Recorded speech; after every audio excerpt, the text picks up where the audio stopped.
filled hearing of the Ways and Means Committee. Thank you to our host, Express Clydesdales, and to Representative Hearn and Representative Lucas for hosting us in your beautiful state.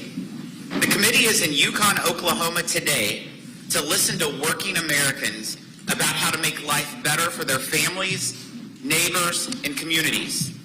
Oklahoma is a place where self-reliance and the frontier spirit run deep.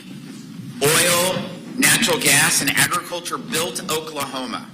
America's heartland is the story of the people who fuel, feed, and build our country.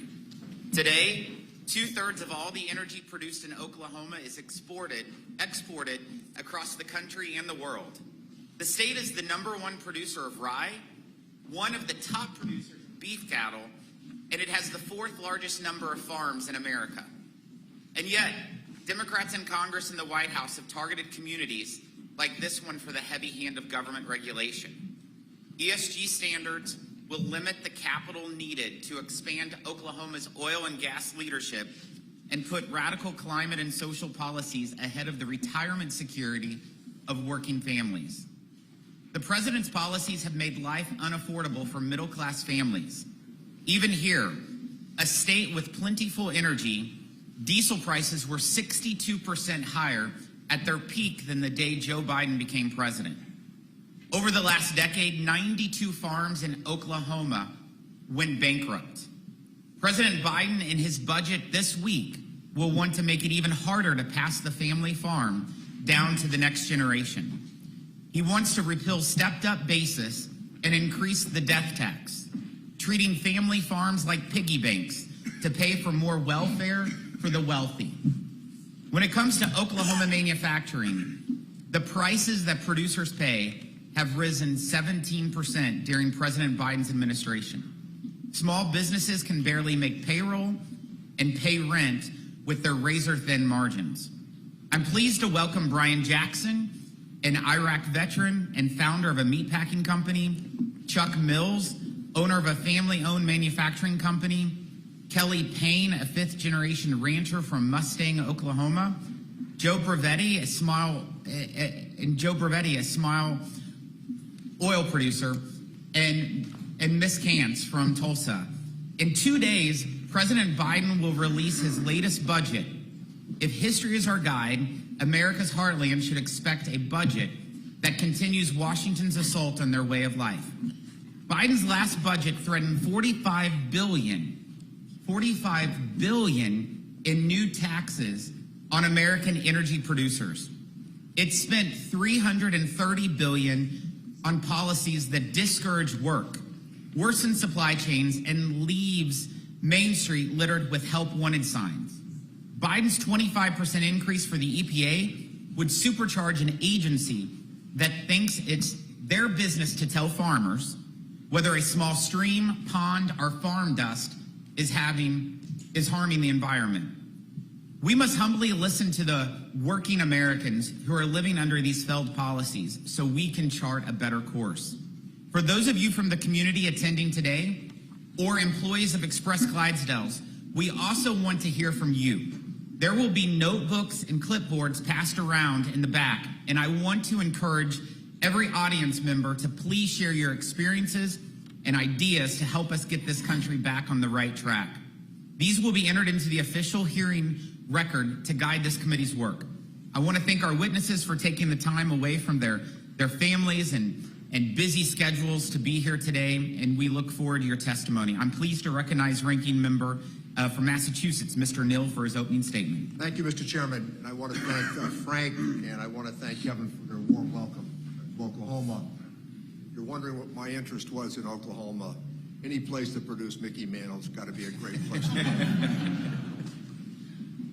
So I want to thank you, Mr. Chairman, and thank our witnesses for joining with us this morning. President Biden and congressional Democrats, our economic agenda has focused on building the economy from the bottom up and the middle out. And the legislation delivered by the Ways and Means Committee and Democrats has already delivered for Oklahoma, and most importantly, for its workers. The state GDP outpaced national growth in the 3rd quarter of 2022, and unemployment hovers at historic low rates. I see the motto of work conquers all, and I know you don't take it lightly in Oklahoma.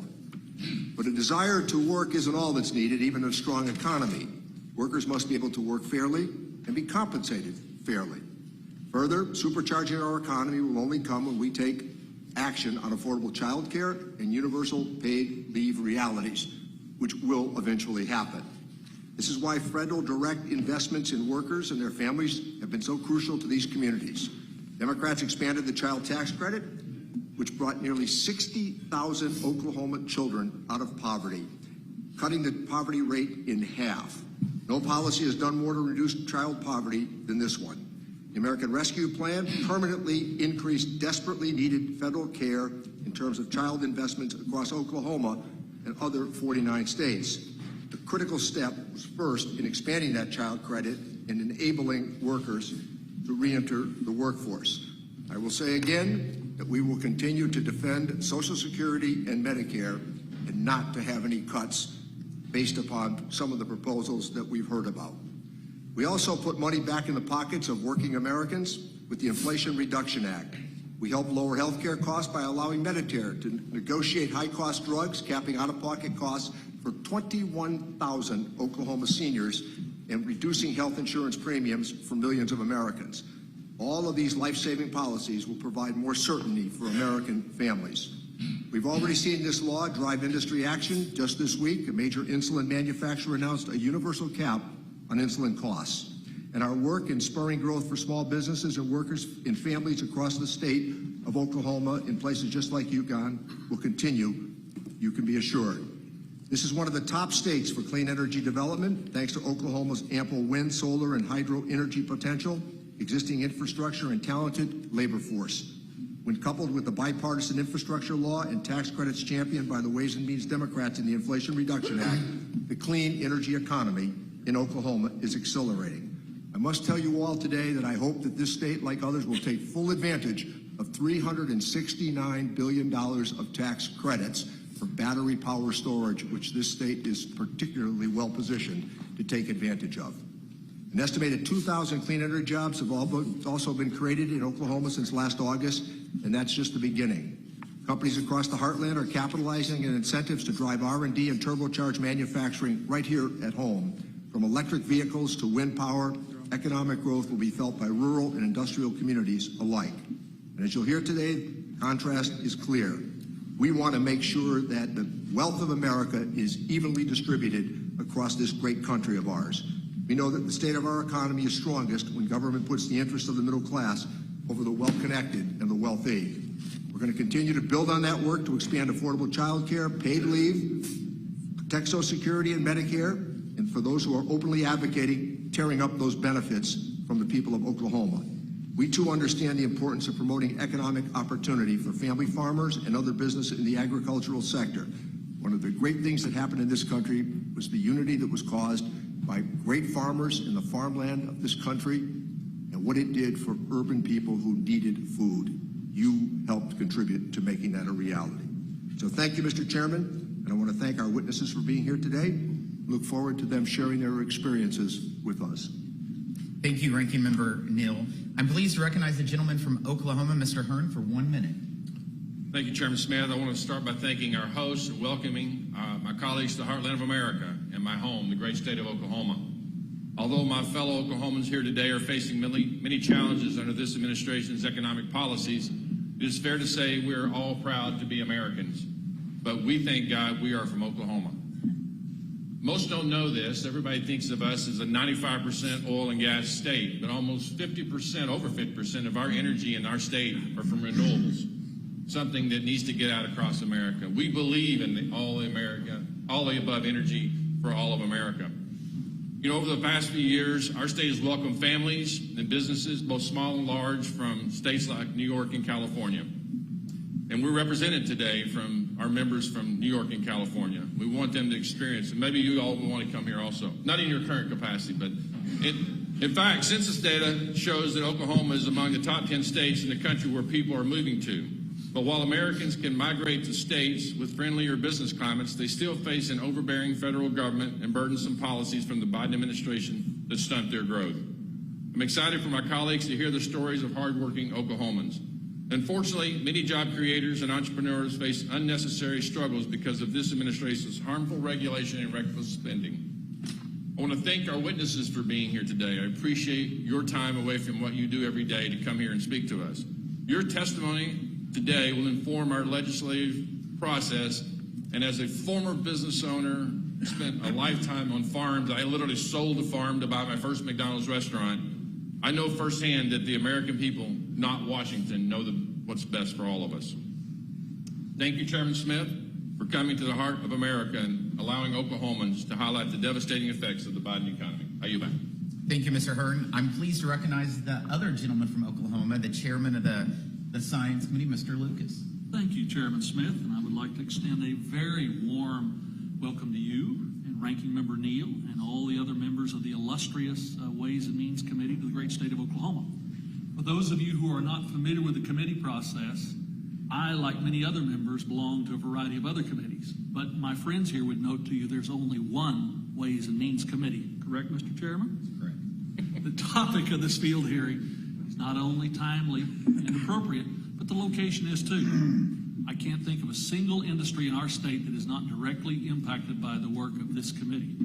The future of ag, energy, manufacturing in Oklahoma and across the country is dependent on tax and trade policies that work for these industries, not against them. I look forward to joining my colleagues today in learning more about the challenges these witnesses are facing on the ground and how Congress can help address those issues. With that, thank you again, Mr. Chairman. Thank you, the committee, and I yield back.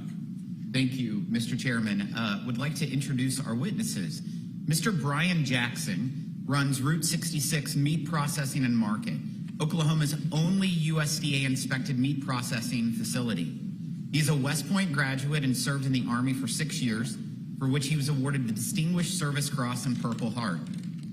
Mr. Chuck Mills is owner and president of Mills Machine Company Incorporated, a major custom manufacturer of earth drilling tools founded by his family in 1908. The company now exports an average 25% of its products to an estimated 70 international markets.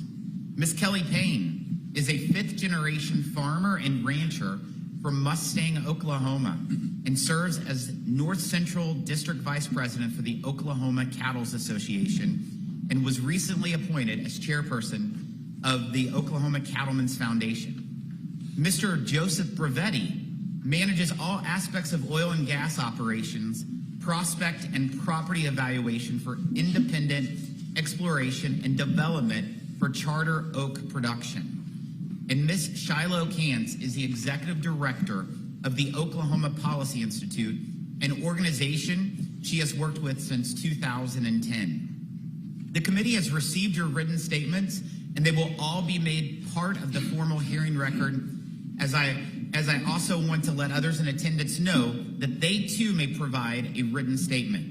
Please find the clipboards and forms that our teams will have throughout the hearing where you can fill those out and submit your information into the record. Now for our guest, you each all have 5 minutes to deliver your oral remarks. Mr. Jackson, you may begin when you're ready. Chairman Smith, Ranking Member Neal, distinguished members of the committee, thank you for the opportunity to appear before you today. It's truly an honor for me to be here to share my thoughts with you on the state of the American economy. I've had the honor to serve in combat in Iraq, spent a decade in the oil field, and now own and operate a USDA-inspected meat processing facility in western Oklahoma. We're located about halfway between Amarillo and Oklahoma City, so we serve customers from 2 states. From our faith in God and a little perseverance, we built our facility from the ground up during the COVID pandemic and are one of 12 USDA-inspected plants in the state. We left the city life to live on my wife's 5th-generation family farm. To give you an idea of our size, a large meat packer can process 800 beef in a day. We process that in a year. It takes dozens of plants like ours across each state to meet the demands of the local community. Our first challenge I'd like to discuss is labor.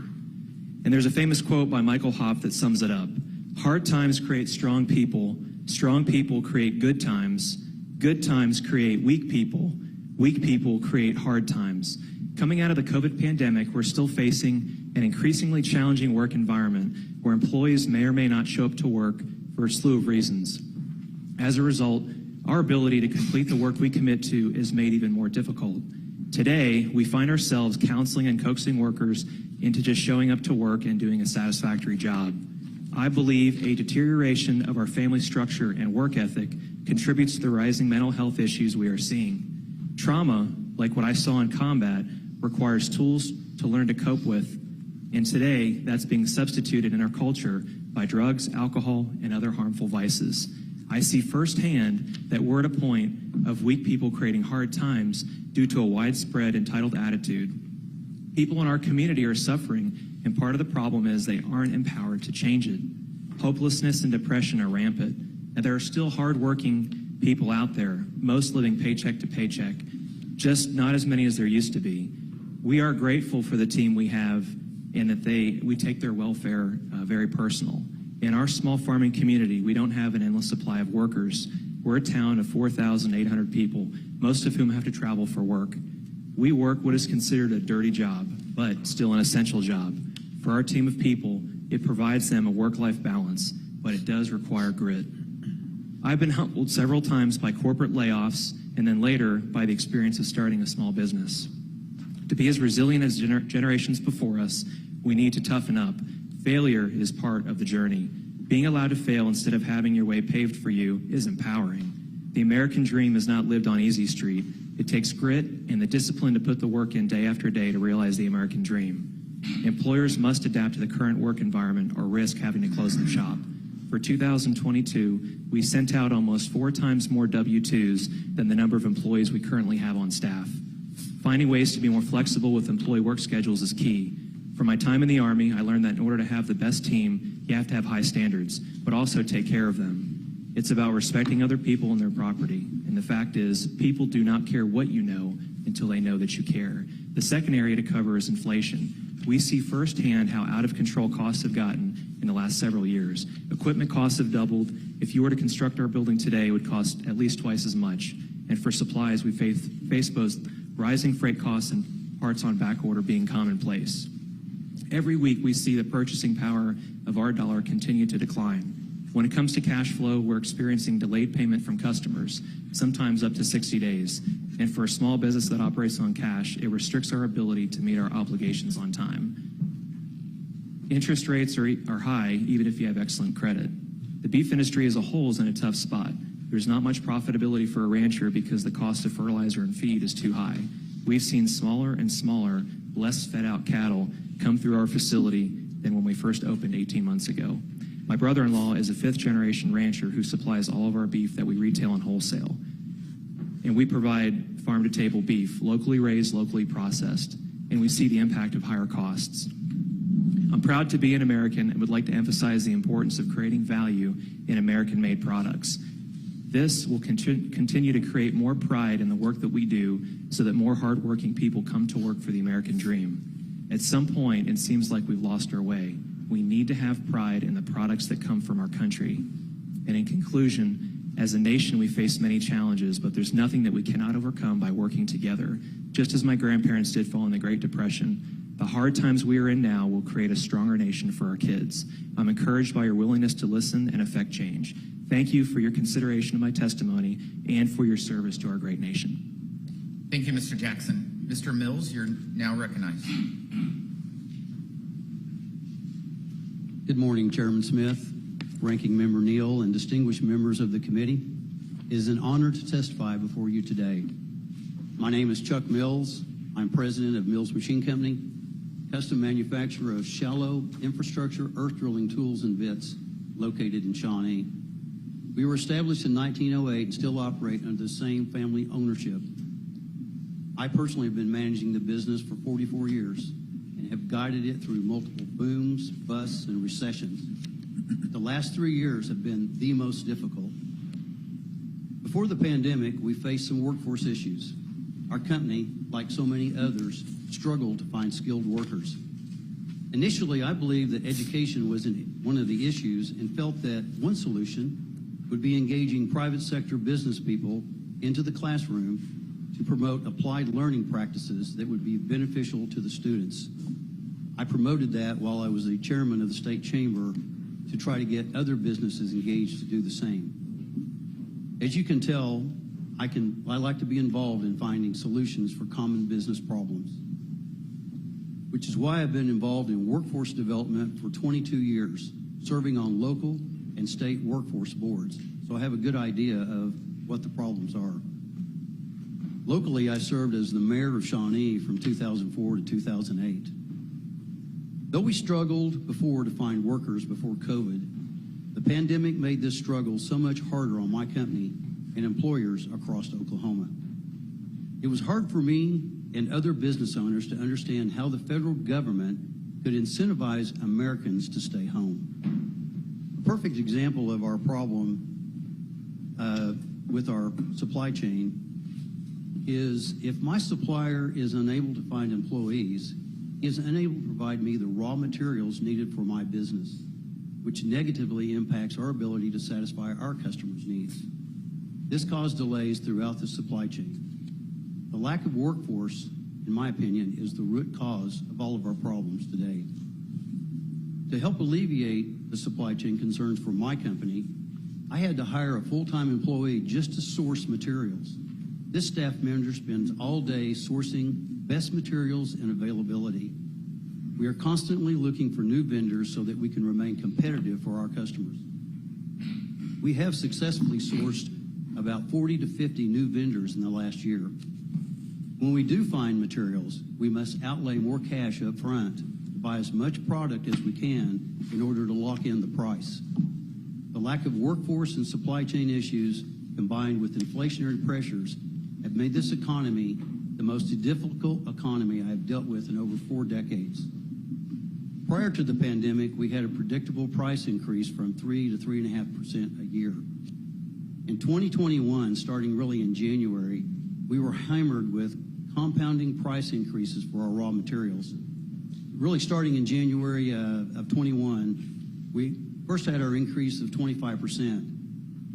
Following month, we had another 15, the following 20, and it went from 10 to 25% for the next 8 months, compounding monthly. After 8 months, my vendors finally said, I can't send you a price list anymore. You'll have to call in order to get the price, which makes it very difficult to price your products to your customers. The practice continued through all of 22, and now in 23, the prices have stabilized somewhat, but have increased on others. Due to these price increases, we are forced to reprice our materials every 90 days. We offer thousands of products, so this is a significant undertaking. We also have been forced to import materials in order to be competitive. I have explored options for onshoring and nearshoring in response to the tariffs on Chinese metal products, and it hasn't been competitive. The tariffs simply add 25% to the cost of our raw materials, making it harder to be competitive in the world economy. Overall, our sales are similar to pre-COVID levels, but it's not because we're selling more product, we're actually selling less at higher prices. I'm having to spend more and more time on day-to-day operations like workforce issues and adjusting prices, which has resulted in less time for marketing, new product development, and business expansion, which will be better for our business, the local economy, and the country. I love what I do. I love making things and offering solutions for our customers. All I ask is for Congress to please allow me to continue running my family-owned business so that I may be able to pass it to the next generation. Please encourage all able-bodied Americans to return to the workforce and do not raise taxes that would further restrict our cash flow. I'll close by asking to not make it any harder for me to stay in business here in Oklahoma. Thank you. Thank you, Mr. Mills. Ms. Payne, you're now recognized. Chairman Smith and members of the Ways and Means Committee, I want to thank you for the opportunity to appear today. My name is Kelly Payne. I'm a fifth-generation farmer and rancher from Mustang, Oklahoma, and I have had the opportunity to serve on the district staff for former Congressman Wes Watkins. Been a small business owner, worked for a number of cattle livestock auctions and cattle buying companies, and even ran for Oklahoma City Council.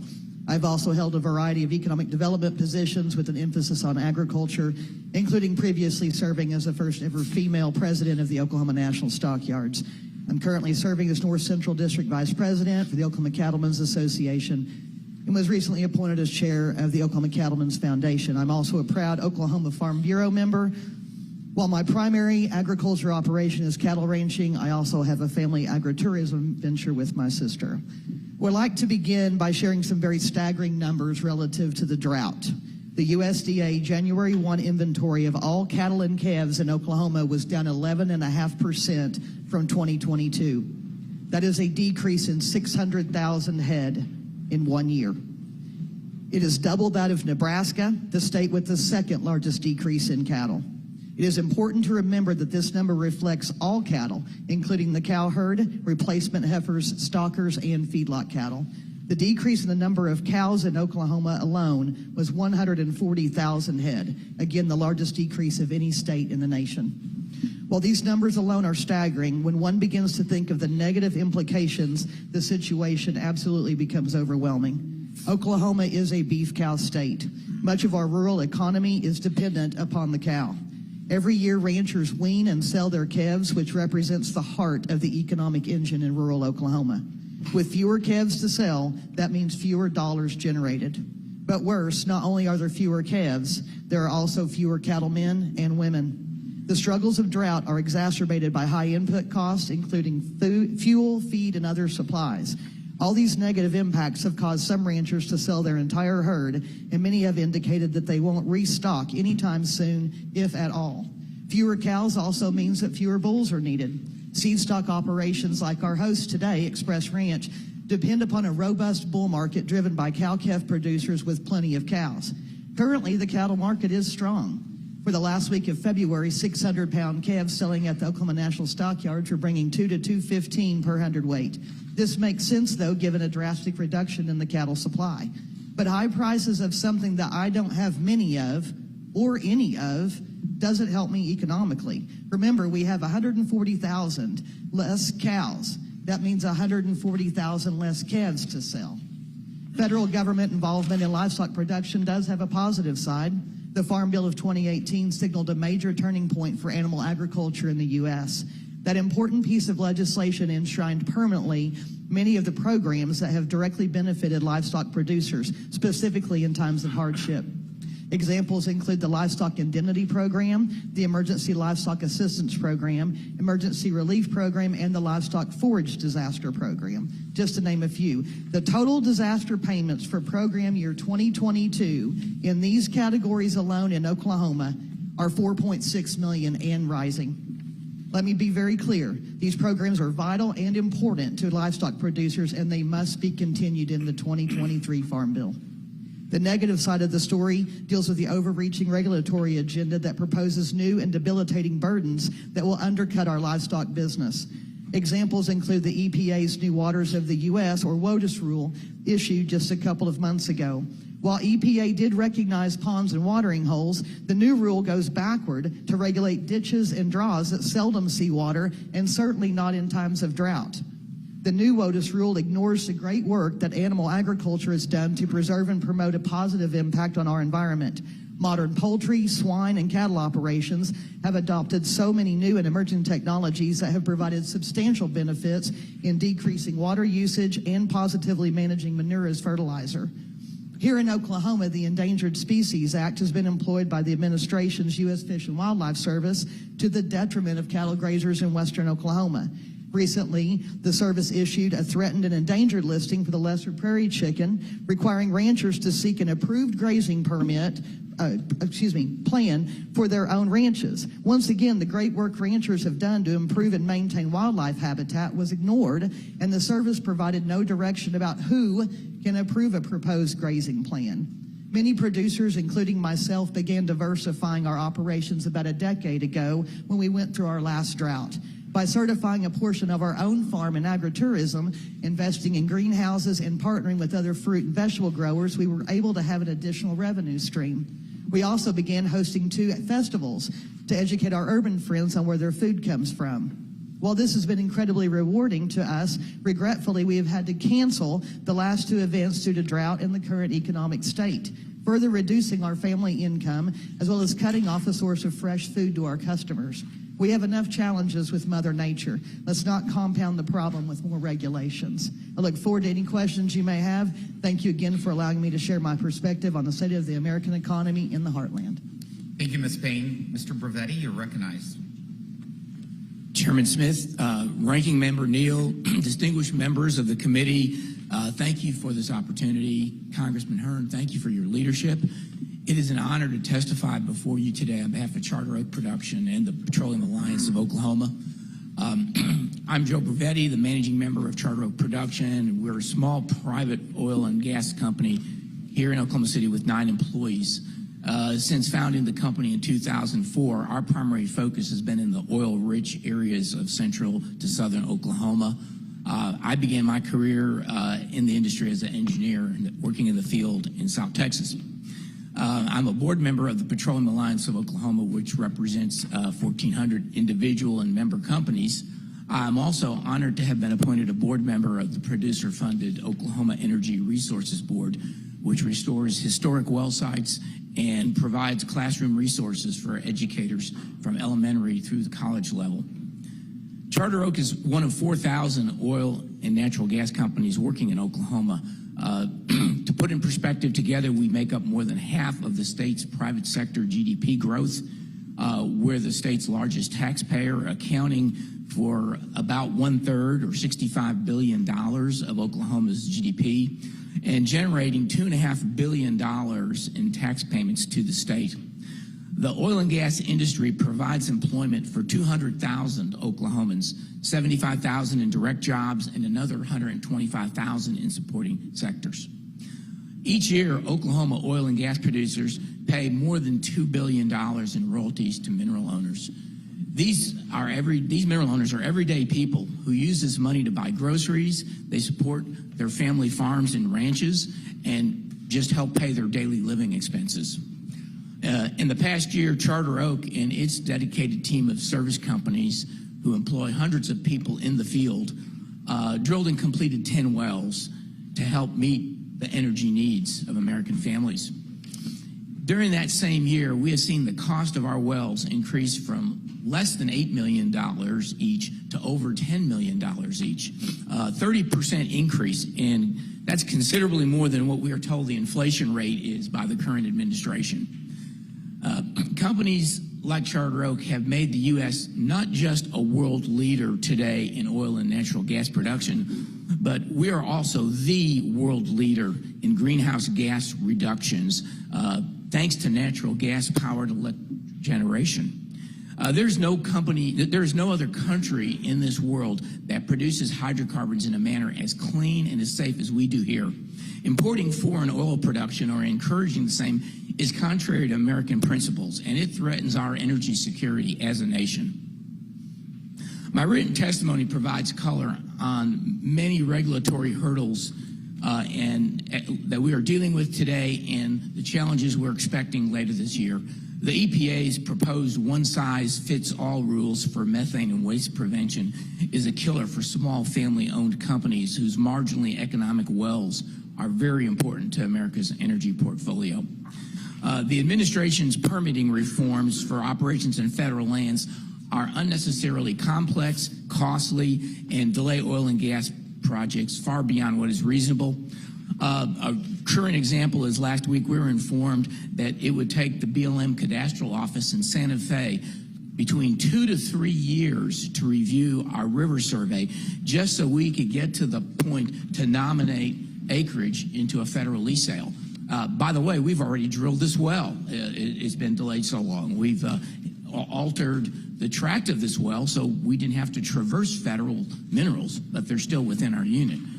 On the tax front, I asked the committee to protect the ability of oil and gas companies of every size to deduct their ordinary and necessary business expenses. These intangible drilling costs, which are expenses like fuel, labor, and trucking, frequently make up 85% of the cost of the new well.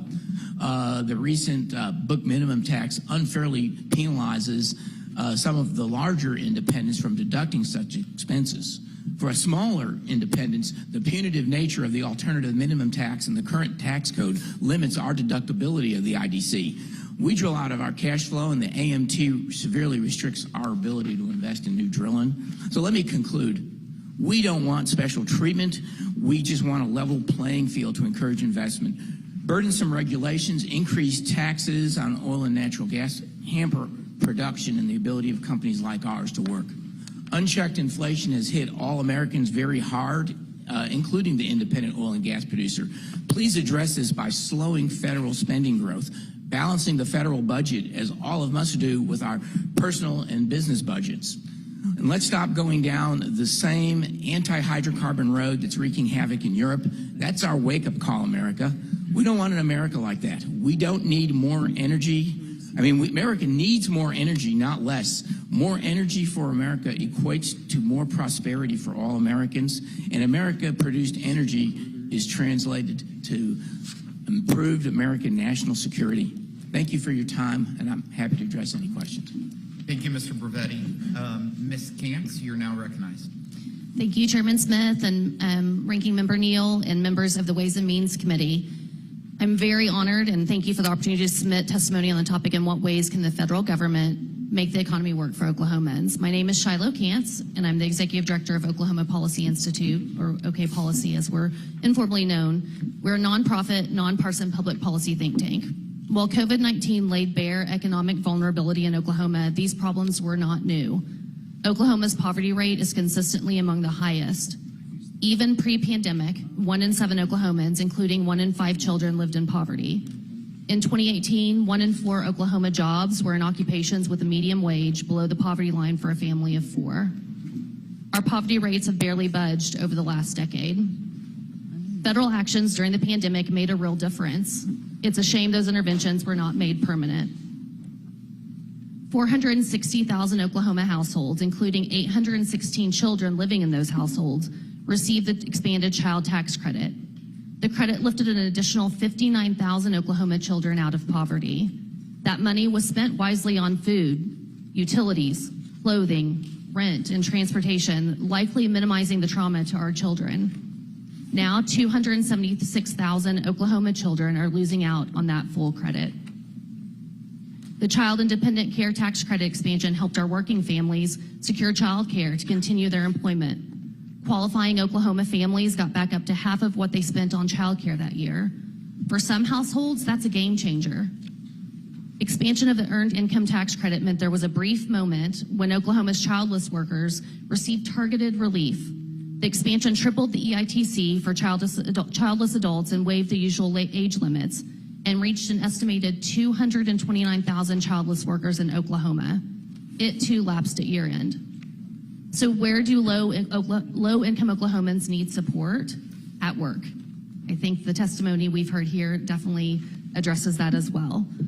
Some Oklahoma workers are covered by the Family Medical Leave Act, the federal family FMLA protections, but they can't afford to take unpaid leave. Only 1 in 20 of the bottom 10% of earners have paid leave. Just 1 in 5 workers have access to paid leave, and those are mostly high-income earners. The impact these numbers have on Oklahoma's families are real.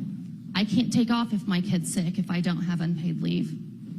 More than half of Oklahomans, including 68% of rural Oklahomans, are in a child care desert. Either no providers within their zip code or there are too few slots. This number just really hits me hard because I've got 3 kids at home too. In recent years, the number of child care facilities has fallen by 2/3 from 6,000 to 2,300. Housing was an issue before the pandemic. Oklahoma's 2 largest metros were the nation's top 20 for eviction rates per capita. Emergency rental assistance during the pandemic helped, but it also lapsed. Today, more than 2 in 5 Oklahomans working full-time can't afford a 2-bedroom rental. An Oklahoma worker needs to earn $16.61 per hour to afford that 2-bedroom rental. But 17 of the most common 30 professions in Oklahoma, including teachers' assistants, home health aides, and customer service representatives, pay less than that. So what has helped our workforce?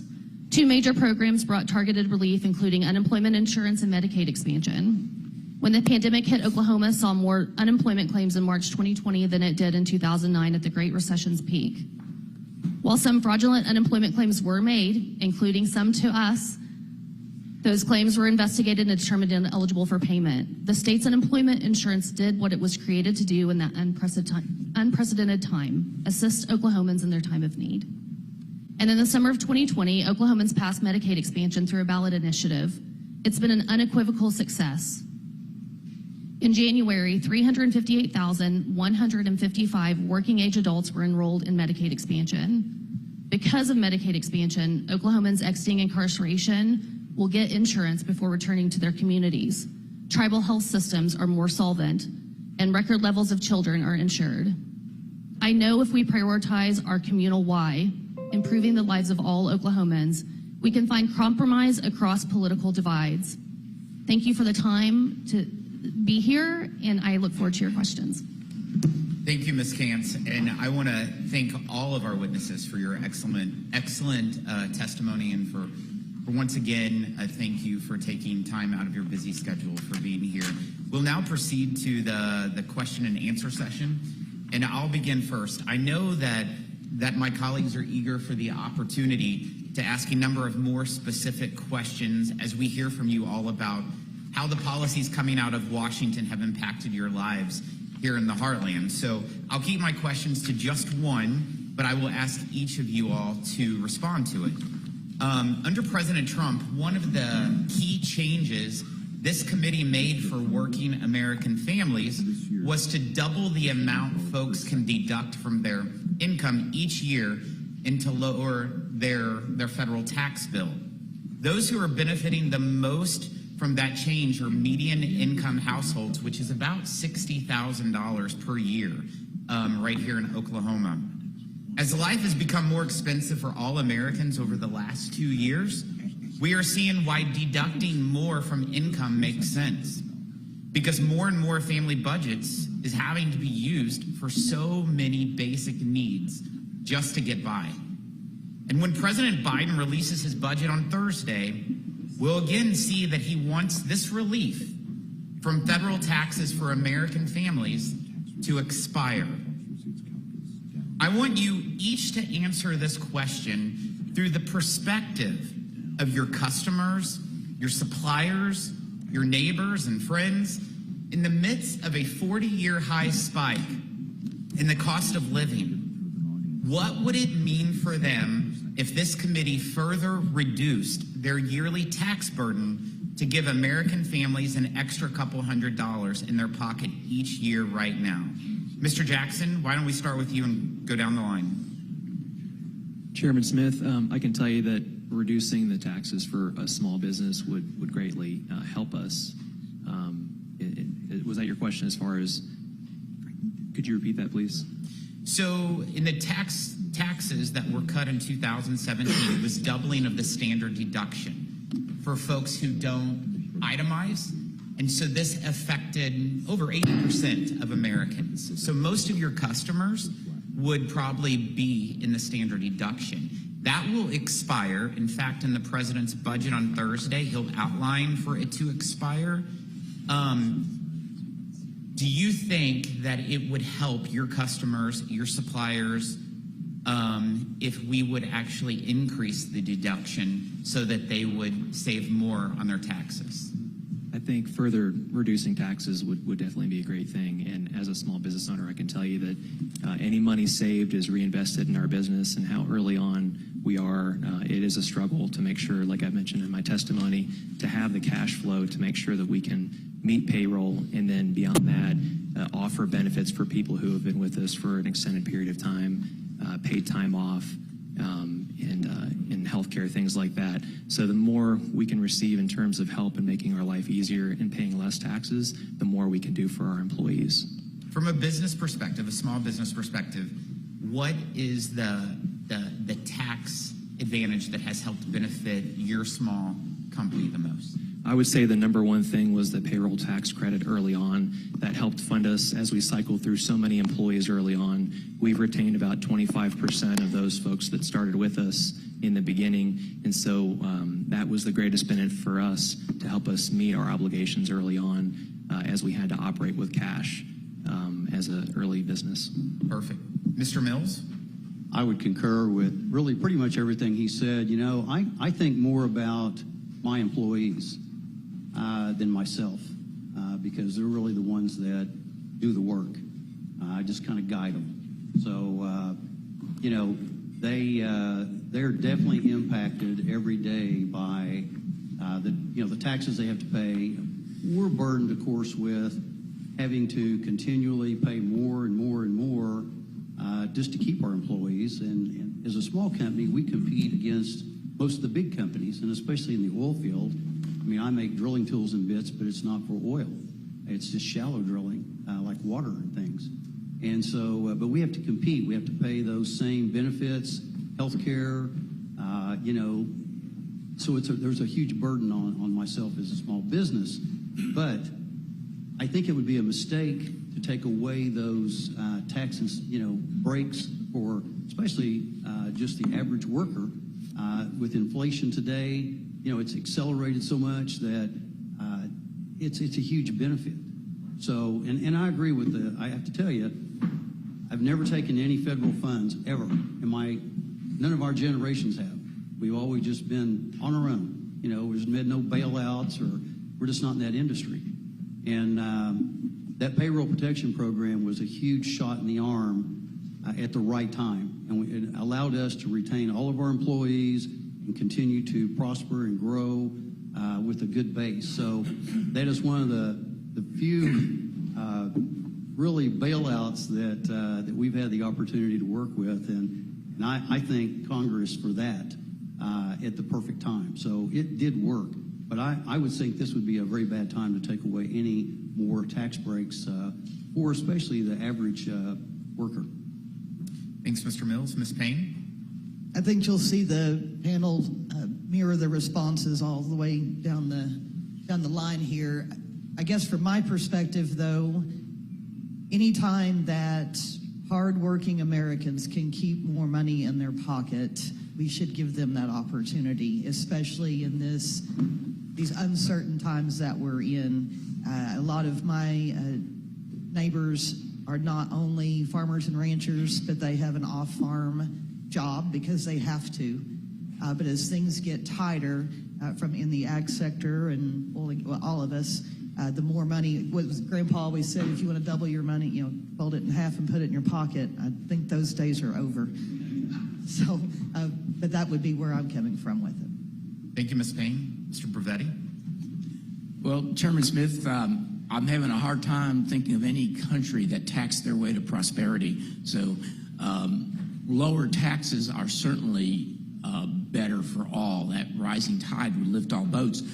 Specifically to your comment about the removal of the standard deduction, I think of all of the workers in the field, the dozens and dozens of people who work on our wells, whether they're driving saltwater trucks, whether they're building a fence or working on a drilling rig or a frac crew, they're not itemizing deductions. They depend upon that standard deduction. I think that's very critical for working class Americans, and I would certainly hate to see that lapse. Thank you, Mr. Brevetti. Ms. Cant? Thank you, Chairman.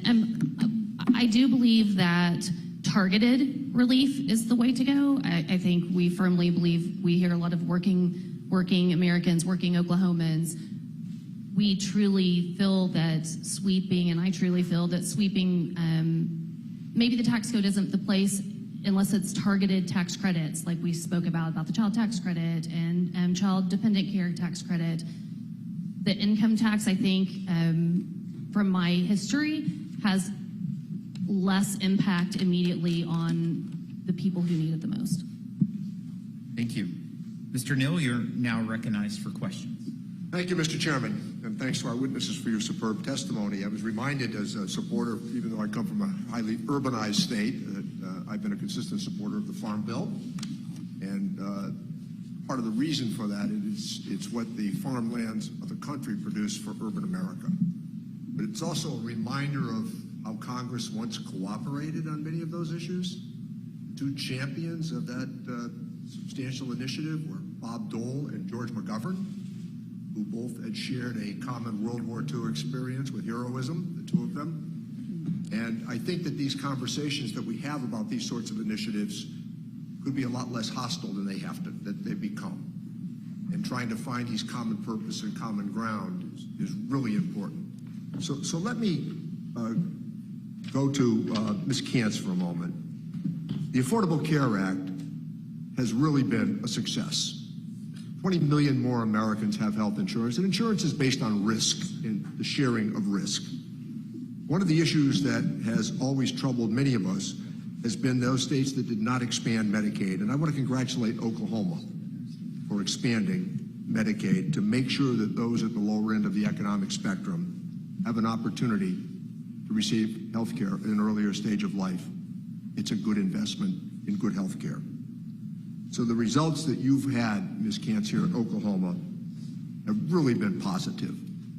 Could you briefly talk about how important this step was in benefiting families across Oklahoma? Absolutely. Thank you, Ranking Member Neal. We estimated in July 2022 that Oklahoma's uninsured rate had dropped below 10% due to the combination of Medicaid expansion and the public health emergencies continuous coverage requirement. In addition to reaching Oklahomans who were in what we call the coverage crater, formerly unable to access either Medicaid or subsidized marketplace coverage, expansion has reached kids who were formerly eligible but whose parents likely didn't know it. In 2022, Oklahoma's child uninsured rate reached its lowest rate ever. A Fairview Regional Hospital and a member of my board, Medicaid expansion has allowed his hospital to expand, and a few years ago, his hospital nearly went out of business because it couldn't afford to keep the lights on. We anticipate that Medicaid expansion will have helped our workers keep working. It's hard to tease that information out right now given noise of the pandemic and the data, but other expansion states have found that expansion helped people without a job get one and help people with a job stay in that job. We're no longer tying health care to an employer. We're all better able to show up at work and at home when we can see a doctor and fill a prescription. In terms of our state budget, we have every expectation that expansion will at least break even or save Oklahoma money, because that's the experience every other expansion state has had. Medicaid on the chopping block means people's lives on the chopping block. It's whether a parent can see a doctor and fill a prescription. It's whether the kids with disabilities can see a specialist. My own daughter sees a specialist. We have to drive an hour and a half to see that specialist because there's no other specialists in Oklahoma providing care that she needs. So for us, before Oklahoma was known for having the most successful Medicaid expansion coming out of state question, before we were known for leading the country in criminal justice reform, we were the state with the chronic budget shortfalls. We had 9 revenue failures between 2000 and 2020. So we need Medicaid. We want Medicaid in Oklahoma, and our families need Medicaid. We shouldn't have to decide between going to the doctor and paying rent. Thank you. I'll just make a quick comment as my time is running low. Not knowing a lot about healthcare in Oklahoma, I can say this with some accuracy, that those hospitals are heavily dependent upon Medicare and Medicaid. Private insurance pays a very small amount now in our healthcare system. And the truth is that I think you could say a rule of thumb, it's close to 65% of the money that is allocated from Medicare and Medicaid. And the other point that I want to make about Medicaid is I assume we're going to be discussing it in the next few weeks as we see the Republican budget as well. That a reminder, almost 70 cents on the dollar now goes to nursing home care from Medicaid. It's become a middle class entitlement, which was not its original intention. So thank you, Mr. Chairman. Thank you, Mr. Neal. I'd like to recognize the gentleman from Oklahoma, Mr. Hearn. Thank you, Mr. Chairman. For far too long, unelected bureaucrats and D.C. politicians have attacked the family-run farms, energy producers, and manufacturing companies across the Heartland, what some in Washington would consider to be the flyover country.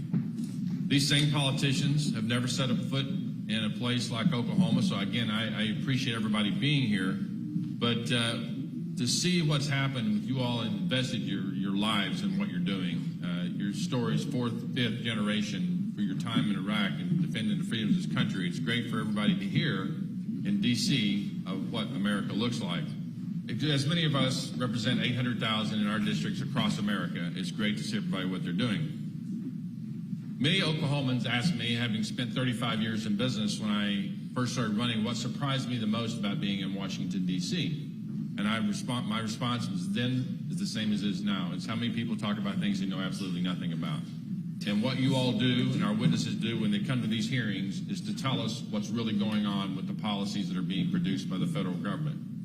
You know, as we see what's happening in the last 2 years, is we've seen a border crisis. We see it on TV every single day. Regardless if anybody wants to admit it or not, it's a crisis. Economic crisis, you all feel the experience of inflation. A labor shortage crisis, you all have explained that. A supply chain crisis, we talk about what we want to do with China, but policies coming out of the administration right now are completely contradictory to that. Energy crisis, you all are experiencing this every single day.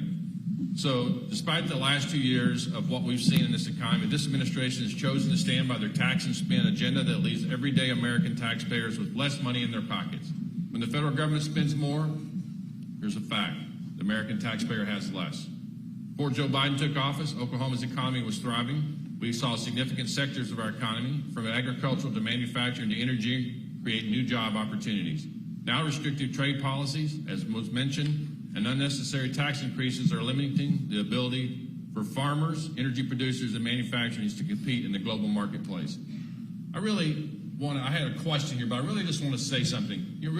As you all listen to what we say and what I've experienced now being in Congress for 4 years, really at the heart of the whole conversation is with us in Washington, D.C. versus everyday Americans that we are out in the Heartland, is really trying to ascertain who does it better. You as the individuals creating the jobs, the workers trying to take care of themselves and their family, or Washington, D.C. that wants all of your taxpayer dollars, and for us to decide who should get what in a targeted environment. And that's really the decision process at the highest level that's going on right now. Who can do it better, Washington, D.C. or everyday Americans? So my question is something very simple. Which is better?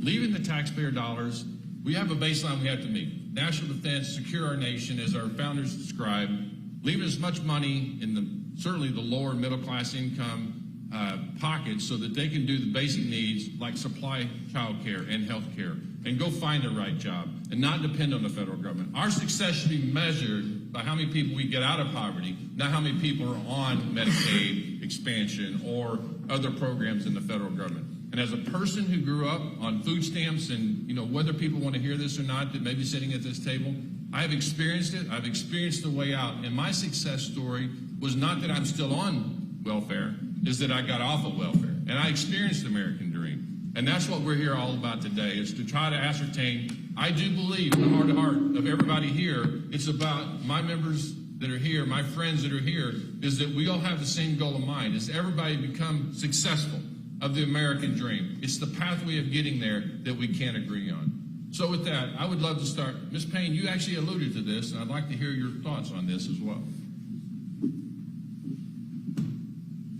Representative very well said. I was about moved to tears over here, and this farm girl doesn't cry very often, but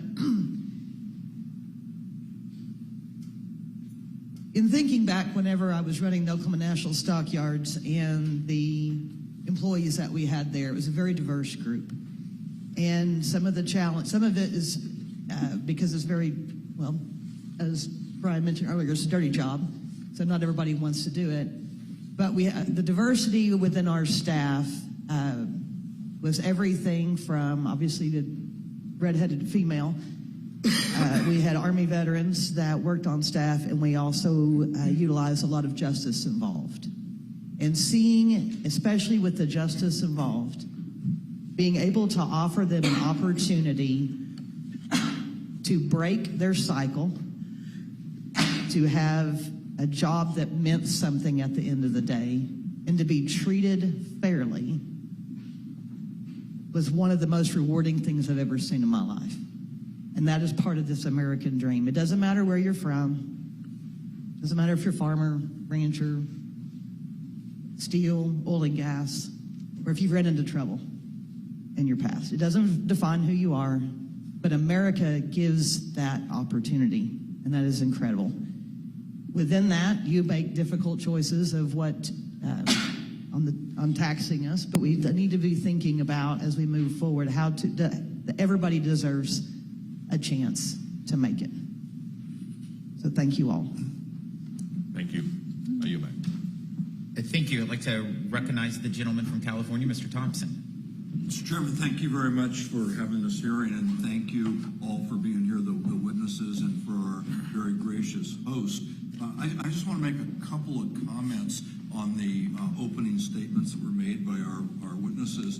The issue of skilled labor and the shortage of skilled labor was brought up, and I just want to say, you're not alone. I hear about that every day in my district. Big contributors are the age of the workforce. People are retiring, and a big contributor to that is the lack of child care, which is a huge problem. So there's a tremendous competition for available workers, and the pay kind of dictates where folks are going, and I think that's an important thing to remember. And I'm sorry about your herd size. I'm a farmer myself, and I've in California up until just recently we've been experienced tremendous drought. So I get it, and I have colleagues who have had to sell their herds because they can't afford the food.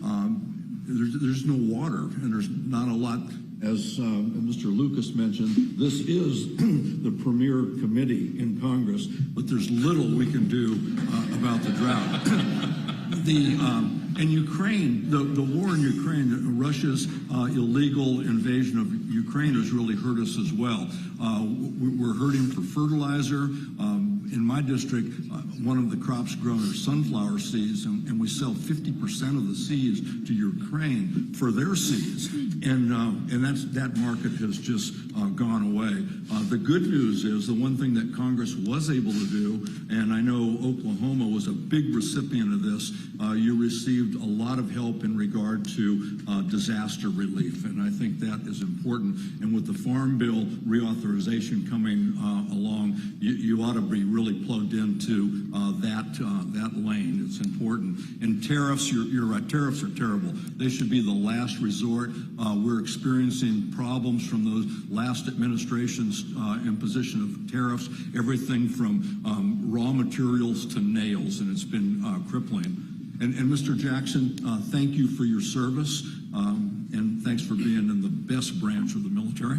And thank you for raising the issue of mental health. It is a huge issue. And I think it's important to note that the Democrats on this committee supported strongly the increase in veterans' benefits that are entitled, veterans are entitled to. It's helped them a lot. But we still have a long way to go. And I'm a believer that we need to make a major investment in brain research so we can get ahead of the mental health problems rather than applying expensive Band-Aids along the way. Ms. Katz, I'd like to start with a couple questions for you. You mentioned your testimony that 1 in 5 Oklahoma kids in 2019 were living in poverty. When the Democrats on this committee expanded the child tax credit, the child poverty rate in Oklahoma fell from 13.1% to 6.9%. Can you tell me what Oklahomans used their child tax credit for? What types of things did they buy? I absolutely can. Thank you, Representative.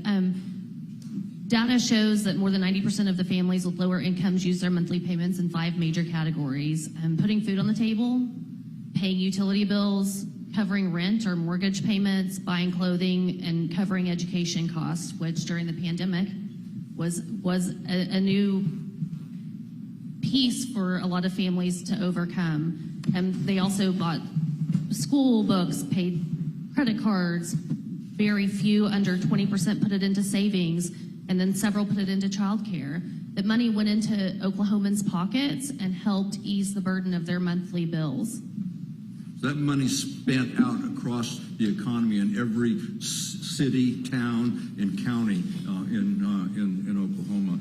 Thank you very much. There was a lot of talk about the tax policies that the Republicans passed that and what we should do about that. I think it's important to note that the centerpiece of that tax bill was the cut in corporate tax rates that went from 35 to 21%, a much bigger cut than the proponents even wanted. And so, Ms. Katz, I was interested to know for families in Oklahoma, what's more compelling, the child tax credit or extending the corporate tax cuts? Well, I think from the testimony that we've heard here that anything we can do to help our workforce is where we need to be investing, and that will fuel up through the corporate sector. So any investment into our families, into our homes, into our children to help with the trauma, to help with getting out of poverty. I agree, Representative Hearn's statement that our measure of success should be how many people we are getting out of poverty. Every Oklahoman deserves the opportunity to thrive, and how are we providing that? Thank you very much. Thank you, Mr. Chairman, for your generosity with the clock. Thank you, Mr. Thompson. I'd like to recognize the gentleman from Oklahoma. Mr. Chairman, before I begin, I'd like to submit for the record the statement by Austin Puckett, the owner of Benjamin Lee Bison, a family-owned and operated bison ranch in Sarah, Oklahoma, describing how soaring fertilizer, energy, repair, and shipping costs, as well as labor shortages, have harmed his operations. Without objection, so ordered. Thank you, Mr. Chairman. Kelly, your constituent, so I think I can call you by first name. Thank you for your participation today in the hearing and all the work you do on behalf of the cattlemen and women of the great state of Oklahoma. I've often said that I view the role of Congress to do things for people, not to people. In your written testimony, you speak about the positive impact of the Farm Bill programs they've had on the cattle industry, and you've touched on WOTUS and a number of other regulations that potentially harm the industry. Could you speak to the importance of collaboration with producers on the ground when it comes to crafting policy? Should we be asking the people who have to live with what we're doing? Thank you, Congressman. As a longtime Oklahoman, I got to brag on our delegation. I've always felt like we can get a hold of them. We can talk to our elected officials on the federal level. And whenever I ran the stockyards, I had an opportunity to host many of our federally elected officials there. They came to us. They understand boots on the ground. Collaboration is key. It's nice to be able, it's not just talking directly to you all, but to have access to your staff and to understand. And I would encourage every member in here to spend that time. This is an incredible honor for us to have you all here today and to be able to talk to you face to face, but it is just critically important to get this kind of feedback so that you're not picking winners and losers. We're all, in reference to Representative Hearn's statement earlier, this is the American dream. We're all in this deal together. Let's collaborate and talk one-on-one. Let's show you. I'm sure you didn't expect today to come in here and stand next to great big Clydesdales downstairs, but this is what we do. And I'd be happy to put any of you in the tractor with me. I've got one more question for you, but before I go to that, I want to turn to Brian for just a moment. I think it was about a year and a half ago, maybe almost 2 years ago, you gave me a tour of the facility in Sarah. You were getting ready to fire up. For the benefit of the crowd, you and I both know state-inspected meat in Oklahoma and federally inspected meat, same safety, same quality, same everything. Explain to us why the federal stamp matters. Even though it costs more, why does it matter? That's a great question, Congressman. The benefit of being USDA inspected is there's no restrictions on any quantity where it can go to. It can ship between states, so there's no limitation. It could even be exported if we chose to, and we're licensed for that. And that matters greatly when you're moving your product, especially in a state where we produce so much beef in particular. Thank you. Kelly, back to you. Oklahomans, Okies as some of us like to call ourselves, are very resilient people, and we've got a long history of responding to tough things, the Dust Bowl, the Great Depression, the drought of the 50s, the hideous drought of 10 years ago, that oil bust of the 80s that turned much of the state upside down. What have producers, through all of these challenging times, what have producers done voluntarily to preserve and improve their land in order to better meet the challenges of weather and prolonged drought?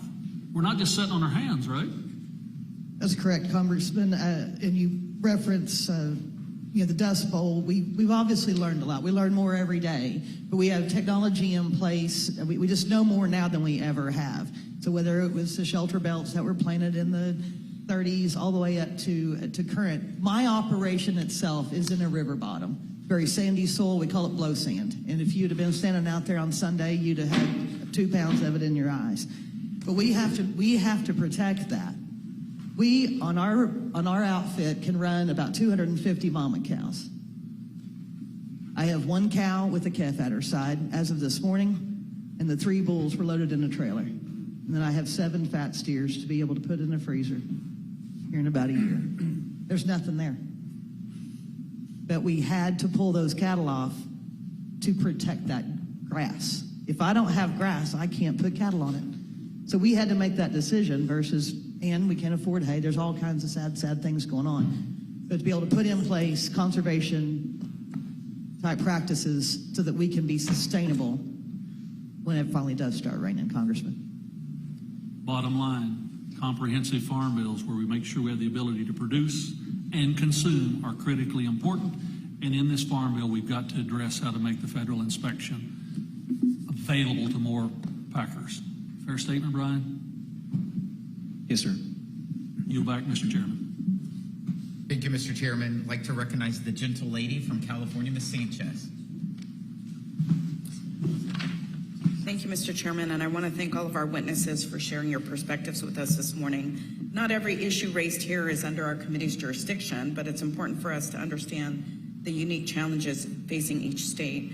And there are certainly differences between the communities that I represent in Southern California and the native, rural, and urban communities here in Oklahoma. But there's also a lot of common ground in terms of the challenges that our small businesses are facing, both in Oklahoma and in California. Supply chain challenges have made life difficult for businesses in both our states. And thankfully, in the last Congress, Democrats were able to work with some of our Republican colleagues to pass the CHIPS and the Science Act. We've been talking for years about the loss of supply chains and good-paying jobs overseas. And under the leadership of congressional Democrats, we didn't mindlessly hand multinational corporations a massive tax cut that they didn't need and that they didn't ask us for. Instead, we actually delivered real incentives and the largest infrastructure investment in generations to bring those supply chains back to the U.S. I would note that all 5 of my Oklahoma colleagues voted against these critical investments in our nation's infrastructure. And I guarantee you working families in both our states share some of the same challenges trying to juggle child care and elder care, medical expenses, and the paid time off to deal with unexpected emergencies. Once again, Democrats acted to take the pressure off of working families. Under the American Rescue Plan, we expanded the child tax credit and the child dependent care tax credit.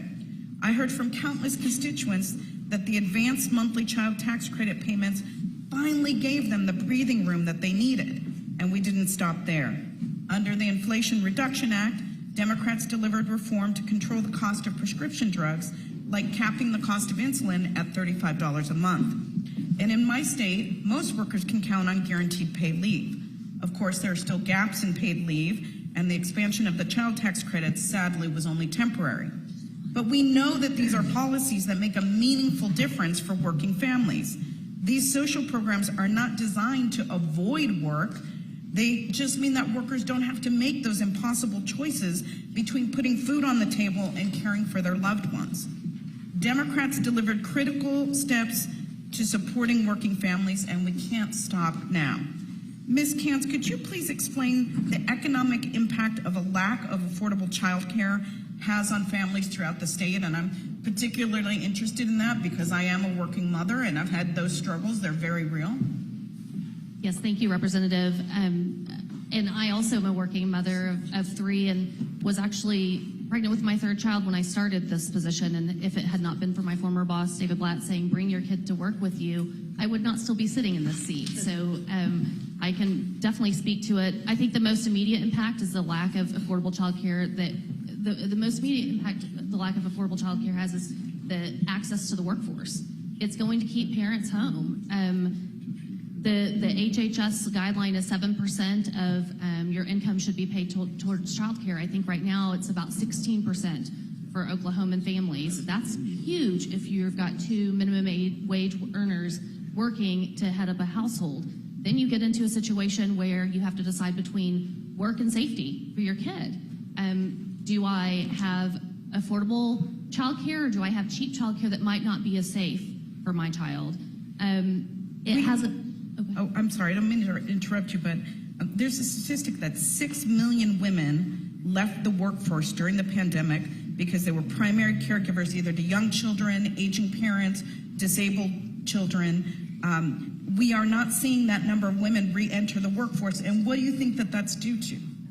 I think it's the majority of the people who stay home and are choosing to stay home in the workforce don't have a choice. They can't. They might not have a parent at home who can help. They might not have a boss who says, bring your kid to work. And I really do feel that it negatively impacts women. The majority is women of caregivers. They're even impacted on their future employment opportunities because there's a gap in their resume. So what steps should Congress be taking to ensure that all working class families in Oklahoma have access to quality and affordable child care? One of the things I think that was key to the child tax credit was the ability to receive the timing of the payments. They were spread out. They were able to manage their money. They're better able to plan. There was some consistency. It wasn't a one-time windfall to their income. Thank you. I appreciate it. My time is running short, but I just wanted to make one last comment, which is earlier a colleague mentioned real Americans in the Heartland. And I want to assure people that the people that I represent in my district are no less real Americans. They're no less resilient. They're no less hardworking towards trying to achieve that American dream. And with that, I will yield back. Thank you, Ms. Sanchez. We're all great Americans.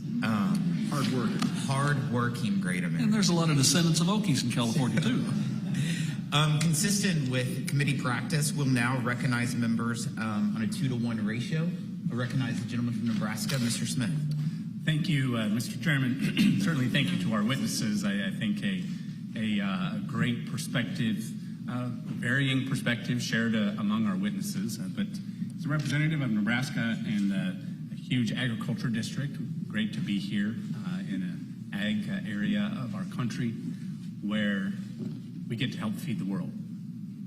I think that is a task that sometimes we take for granted ourselves with the production here in America, but the fact that the world is relying on us in so many ways, I think it's important that we get it right. We look at the employee shortage, the worker shortage, and how that triggers the supply chain disruptions and crisis, absolute crisis.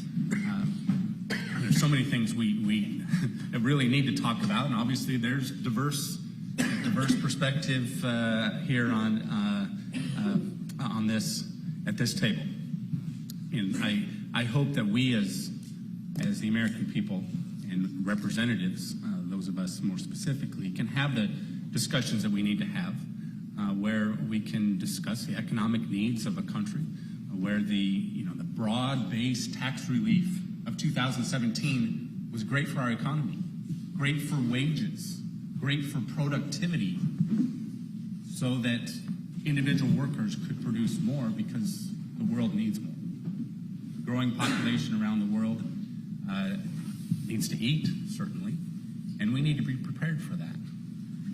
I grow concerned that government payments are discussed in a context without talking about inflation.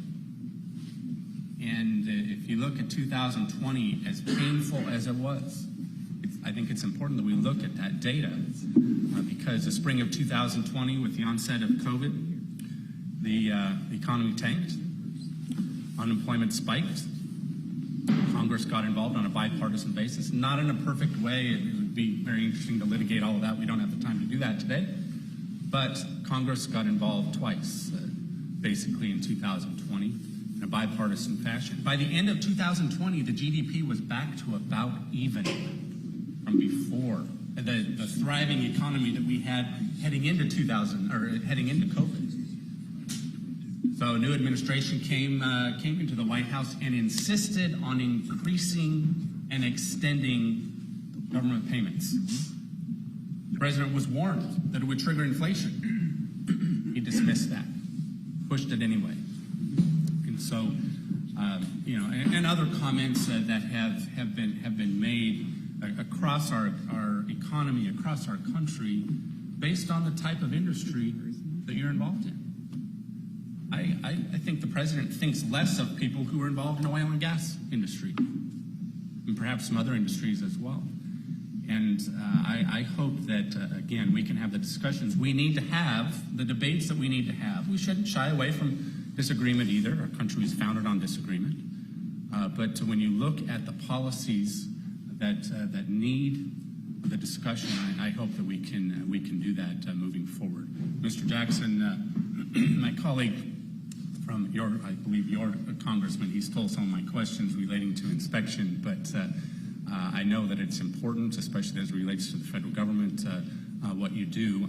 I'd like anyone on the panel here to discuss what you've done most recently to address the worker shortage that is so acute. Maybe Mr. Jackson, if you want to start with that, what you've done most recently to attract more employees. One of our biggest challenges is just being in a small community, having a small population. It's very hard to find people with those skill sets, so most people that walk in the door, we have to train them from the ground up. And so any way we can incentivize people looking under a rock, wherever we found people to work, the people who want to show up every day, that's what it's taken. So we've hired the whole gambit of different types of people that you could imagine. Some of my best employees have been former felons, and so they've had challenges as veterans do sometimes in readjusting society. But we've had challenges with just keeping those people. But the number one thing we've done is just searching for them, providing the best opportunity that we can, a healthy environment that's positive, and then not focusing on just the retaining, but also on the growth aspect, how to help them in their work-life balance and help them improve their lives for themselves and their families. Anyone else? Briefly, I apologize, my time has expired, and I know time is short, so Go ahead, Mr. I'll defer to the chairman. Yeah, you were going to say something, Mr. Mills? Well, to me, workforce, like I said, I've been involved about 22 years, and, we've got two fronts that we've got to work on the hardest. One is preparing our youth for a successful career. That's our future. For now, it's getting people to come back to work. And I know childcare has been an issue for a lot of people, and, they experience workforce issues as well. That's why there's so many, less daycare facilities open, because they can't find workers. So we all are experiencing this. It's a huge issue. And so, what is it going to take to incentivize people to come back to work and not stay at home? Everything changed with COVID. People got used to staying home. They're like, hey, I kind of like this, I got my office here, and I can take care of my kids, and I can, have all this free time, and I can work at night or whatever. And there's a lot of people that don't want to come back just because of that. My business won't allow that to happen. I have to have people in my shop every day to work. And it's harder and harder to find those skilled workers. But, a lot of it's encouraging kids to actually seek a career and preparing them for a career. And we do a lot of great things in workforce. We've got the individualized career and academic plan here in Oklahoma and many other states. It's actually helping kids kind of develop a future for deciding what they want to do after graduation. But those are issues that we deal with, and so I'll stop. Thank you, Mr. Mills. I'd like to recognize the gentleman from Pennsylvania, Mr. Kelly. Thank you, Mr. Chairman, and thank you for holding this hearing. And I think it's really great that we get out of Washington, D.C. and actually get out into the country. Look, I realize we're all Americans. It doesn't matter where you live or where you work or where you raise your children or anything else. So yes, that's true. That's true.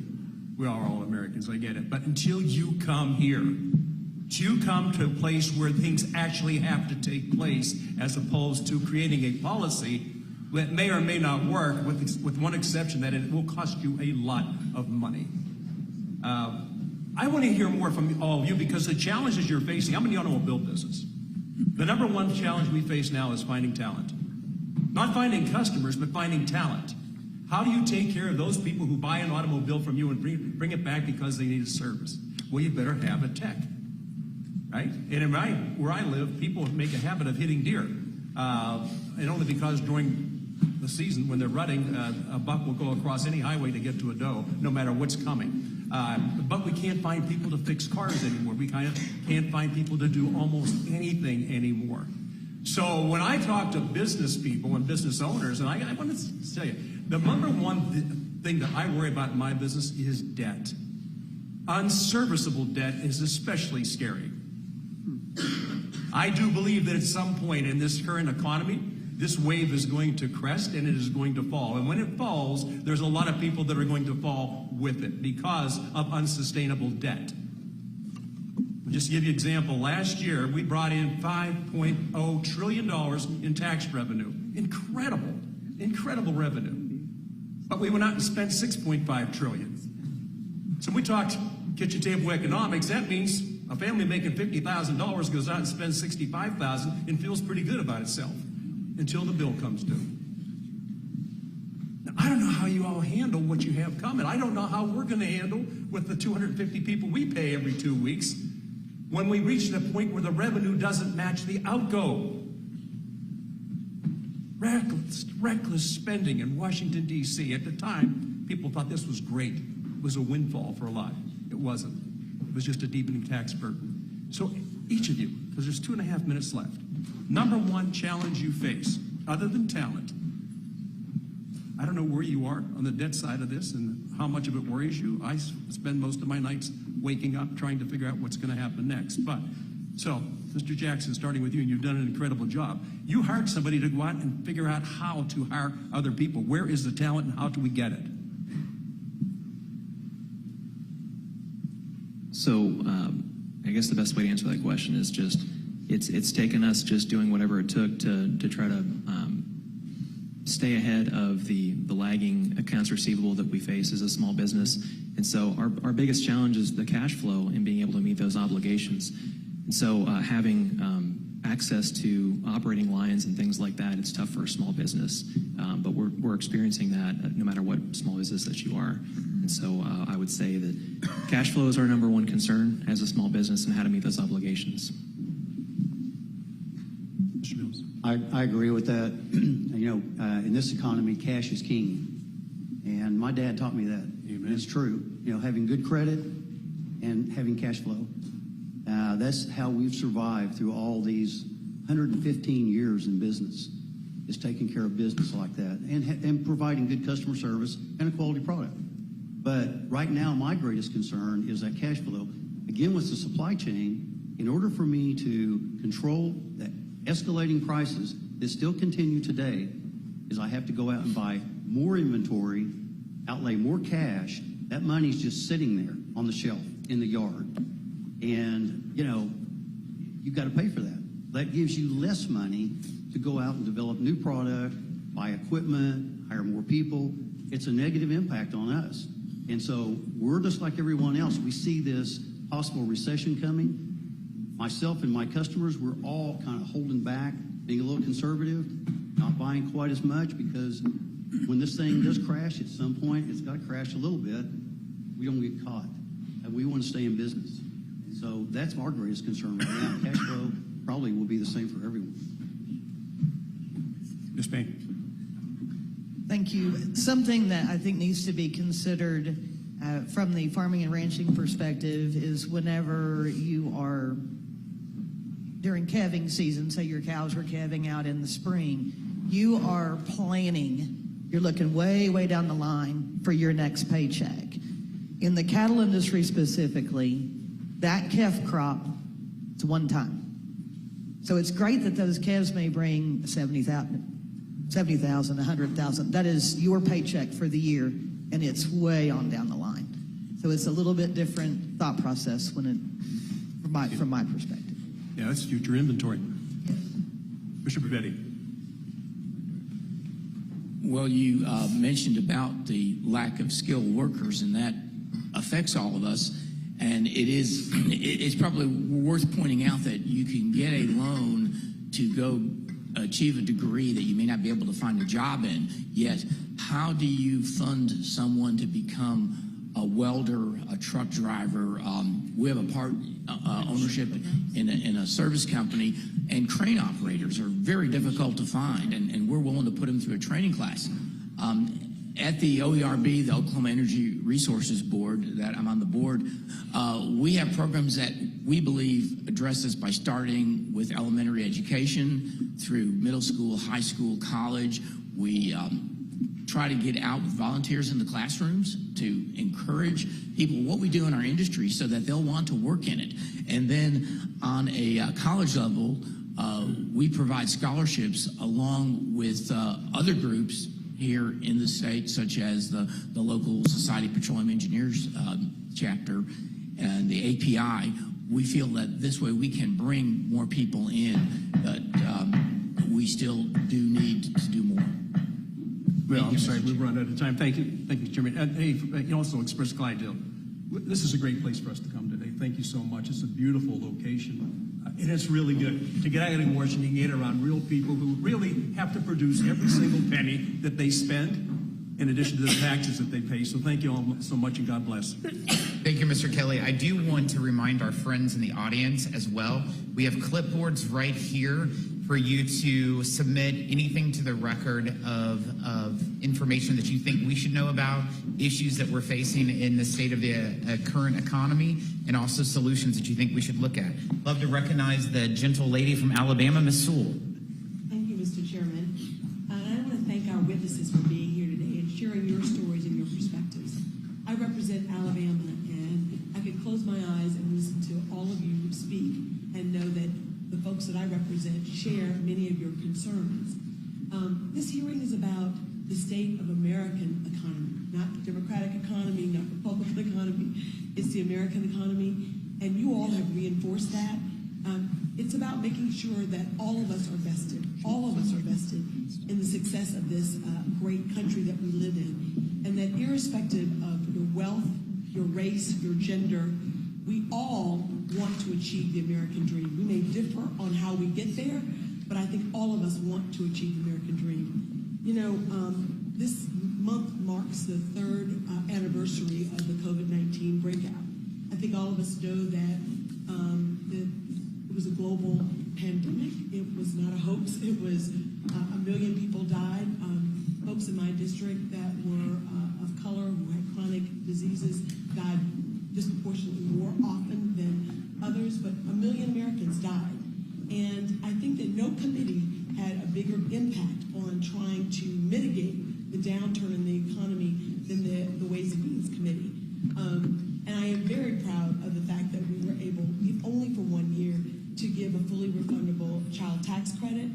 And Ms. Kantz, I wanted you to talk a little bit about that. I can tell you from the perspective that of my constituents, I had lots and lots of fathers, not just mamas, telling me how important it was for that income support, especially during that vital time. And it did lift people out of poverty. In my district alone, it lifted 30% of the children out of poverty for that 1 year, often because it was an increase in the amount that was given. And as you rightly pointed out, it was given on a monthly basis, not a one-time basis. And so can you talk to me a little bit about how that affected your community? And if you could also talk to us about how it affected members of the Cherokee Nation and how income support was vitally important during that time. And it taught us a lesson because we came out of this pandemic stronger. This economy, 12 million jobs were created in the last 2 years. But I mean, we obviously have things to do, but it's about a balanced approach and making sure that employer and employee alike are prospering in this way.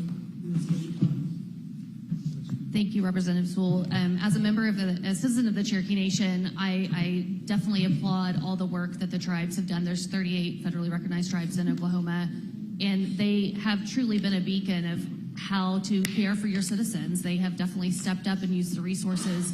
And Cherokee Nation alone has a $3 billion economic impact on Oklahoma.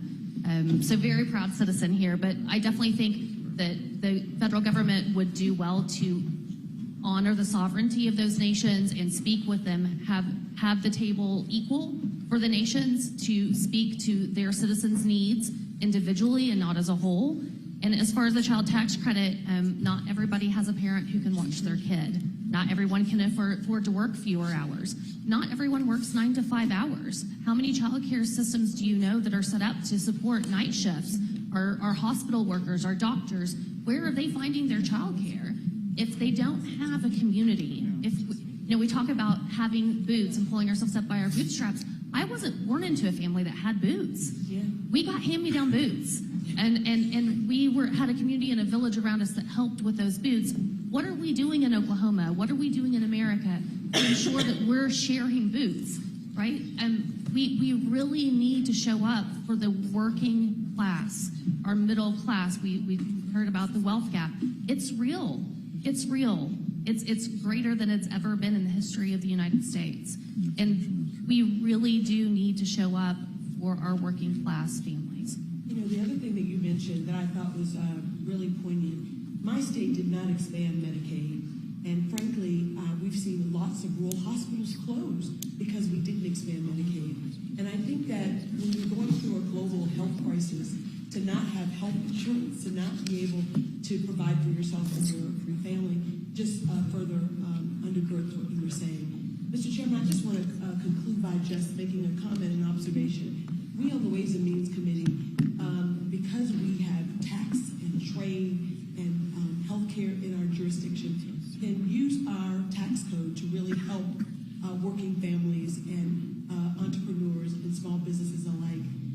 We would do well to remember that we're all interdependent, that what happens to one of us definitely does affect all of us. And so thank you with that. I want to again thank our witnesses for their testimony. I want to thank the recognize the gentleman from Arizona, Mr. Schweiker. Thank you, Mr. Chairman. Look, we have a country we're borrowing, what, $48,000 every second. And you'll actually hear both sides care. One side believes in subsidization, one side believes in incentives. But we're all in many ways trying to get to the same goal. And forgive me, but in listening, did anyone actually hear the obvious, at least one of the key obvious problems? I have, functionally 4 over here saying you're desperate to find labor. People that will show up and work, and someone that's concerned about poverty. I was just looking up some of the data for your state, but it's true in my state of Arizona. And it's uncomfortable to talk about, but we're going to have to deal with it. Young males are dramatically underperforming showing up in the economy. Something is going on out there where they're entering universities in similar numbers and graduating in many universities at half the rate. Or they're just not showing up at work. What's honestly going on in our society? And for those of you in the oil patch, in the meat processing, let's be honest, you don't need someone with a university degree, you just need someone who shows up.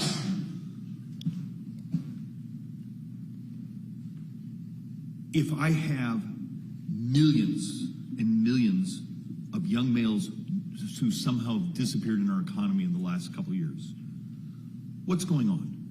Mr. Jackson, when your observation, I know you're in a smaller community, I represent an urban-suburban district. We have fentanyl out of control. We have other things. What's happening in your communities? Why this disparity of, we have jobs, I don't have labor, but I also have data that says I have a substantial number of these young males not showing up. What's going on? From my perspective, I think a lot of it has to do with people are today thinking more about what they can get instead of what they can give. And I think we as Americans need to be reminded of what built this country was people's desire to be free from tyranny. And so we have to show up to work. We have to roll up our sleeves and put the work in. Okay, so you see a societal issue? Yes. Mr. Mills? I agree, and I think it all started with participation trophies. Everybody. Hey, sometimes that's the only way I got a trophy. Yeah, everybody's a winner. We don't want to hurt anybody's feelings. I'm sorry. There's winners and losers, and it's okay to lose. I've lost. In business, you lose all the time. I don't get every order I quote. Oh, okay, well, we move on to the next one. And, you just don't take it personal. But that's where it started. It's a society change. And it all starts from home. And some of this, like I said, could actually work through the school system for us. If we could get, I think, business engaged in helping these kids, really find their purpose. Look, we were in West Virginia a couple weeks ago, and we've also been digging into some of the data in my Phoenix area. And we have a genuine problem with a number of young people, substance abuse, other things going on. I don't know if that's permeated through this part of the country. This is a moral imperative. You have a society that needs people, but then people aren't showing up. Ms. Payne, any theories? Representative, I think more kids ought to be forced to haul hay during the hot summer. It's when we walked through the stables back there, I spent my childhood shoveling horse stalls. I can smell that ammonia a mile away, and yeah, I'm still doing it. How about in the oil patch? What do you see? We see a lot of the same thing. It is difficult to find workers. We had essentially what we call the great crew change or the great retirement. So a lot of our workers got to ages where when the oil patch slowed during the pandemic, they were out of work and said, well, we're just taking early retirement. They were forced to take early retirement. In the past, those workers were replaced by the new crop. Well, we don't have that number. Well, we have the baby boomers are retiring. The baby boomers are retiring. We don't have as many coming up, but in the past history of our country, we brought in immigrants on a legal basis, gave them a work visa. I mean, we built this country with immigrants. My grandparents were immigrants from Italy. We need to do more of this. Let's not bring fentanyl across the border. Let's bring in people legally who want to work. Mr. Chairman, thank you for tolerating me. Thank you, gentlemen. As someone who hauled a lot of hay growing up, I love that comment. Exactly. The gentleman from Kansas is recognized. Well, thank you, Mr. Chairman, for holding this hearing outside of the D.C. Beltway, and thank you to all our witnesses for being here today. We're just a few short hours south of my home in Wichita, Kansas, and it's great to have my colleagues here in the Heartland. Some of the folks in the D.C. bureaucrats and inside on the east and west coast call this flyover country. But what we've seen here today, and many of us already knew, is that folks in Oklahoma and Kansas and other states here in the middle of the country are more vibrant, hardworking, dedicated, and patriotic people in America. Agriculture is a major industry, and it's these men and women who feed, fuel, and clothe our country and the world. We're also home to a lot of manufacturers. In fact, just up I-35 in south central Kansas, we call it the air capital of the world. Here in Oklahoma City and throughout the Midwest, organizations of all sizes are building planes, earth drilling equipment, ag products, and more. In 2017, Republicans overhauled our outdated tax code to benefit families, small businesses, and entrepreneurs. Our goal was to make sure we got the economy going. And in fact, it worked. What we've seen as well is that we've actually collected more taxes. So in 2022, just last year, we collected over $700 billion more in taxes than the Congressional Budget Office said we would have done if we had not done the Tax Cuts and Jobs Act. And businesses actually paid 12% more in 2022 than they would have without the Tax Cuts and Jobs Act. Lowered the rates and ultimately got the economy going, which meant we collected more in taxes. And we've got the lowest unemployment rates, both pre-COVID as well as post-COVID, just because of having the economy going. Unfortunately, some of those provisions that were put in place temporarily are starting to expire. One of those that really has had an impact on a lot of businesses is the median expensing of research and development cost.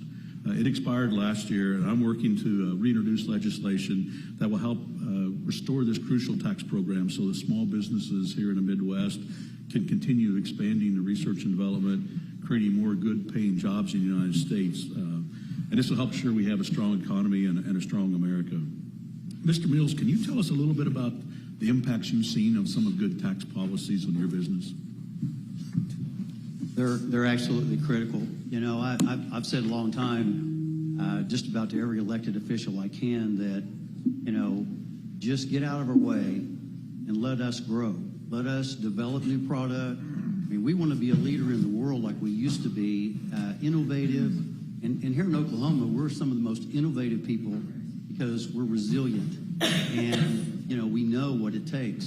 But having the benefits of some tax, especially R&D, I mean, let's go make some new things. Let's develop. Let's be leaders again in expanding our economy and get out of the way. Don't tax us. We're going to go out and create more jobs, create more taxes to help fund and help people that need the help. You know, being just even an elected official on a local level, I saw where the tax dollars were going. I probably became a little bit more moderate when I became the mayor because I understood the poverty level in our communities and the people that really needed the help because I saw those agencies helping those people. So I know the need is there. But at the same time, you can't choke business down in order to get there. They're the people that are generating the jobs and the opportunity and the taxes. So let's look at this cycle. It's not very complicated, but those definitely have helped us, and R&D is huge. So I appreciate you doing that. Yep. Well, thank you. And, you know, in addition to good tax policy, we need to make sure we have good energy policy. I mean, we're suffering now from rising prices, not just gas prices, but we're also seeing it in heating home and the impacts on businesses and families. And a lot of it's due to the bad policies coming out of the Biden administration to attack American energy policy. And, in fact, limiting our selling off our strategic reserve to countries like China. And then putting in policies in place like marginal wells and some of those restrictions on oil production. Mr. Rivetti, I know I'm running short of time here, but I did want to ask just a quick question about what other policies you think would be useful in the United States to implement to help restore and lower energy prices for American consumers? Well, basically, we really need less regulation instead of more.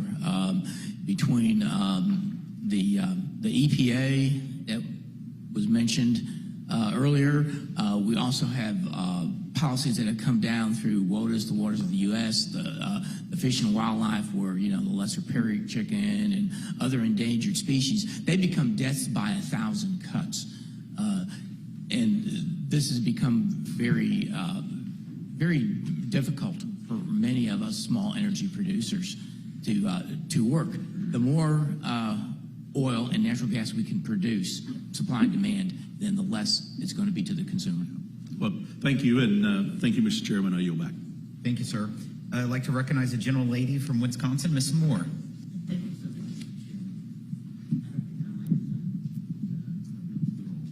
I don't think it's on. Can I reclaim my seconds? Yeah, you got I just want to thank all of you, and Mr. Chairman, thank you for inviting us to this field hearing. I am from Wisconsin, and so I share many of the experiences and concerns that you Oklahomans have. I just want to respond briefly to something that the Chairman said in his opening statement with regard to the expiration of the standard deduction. I just want the panel to understand that the reason that that's happening is because of the construction of the Tax Cuts and Jobs Act. The then Republican majority decided to prioritize cutting taxes for corporations, and they put in the provision that it would expire for people. And so we'll see what happens with that. I wanted to know from Mr. Mills and Mr. Jackson, I really do respect the fact that you've kept this business going for 115 years, Mr. Mills. That's very impressive. I'm wondering, did you benefit from the corporate tax cut from 35% to 21%, trying to meet some of your needs? You waxed on about the inflation and numbers of other problems you've had. I'm wondering, did you benefit from that tremendous tax cut? You know, I saw that question coming, and I actually asked my bookkeeper, and he said, well, that would have been beneficial if we were profitable. If what? If we were profitable. So we were just really getting by because of the costs So we were really operating at virtually a break even or a slight loss. And so, unfortunately, we didn't get to see the benefits of that. Okay, so thank you for that. That's good to know. You said that you hired some roustabouts. I looked that up. I didn't know what that was. I thought you were talking about my great-grandchildren. And that seems to be a very difficult job. I mean, physically, because you say you're having a workforce development issue. And that doesn't seem to be a job that even 50 years ago I personally would have been able to do. Just heavy lifting, digging ditches, holes.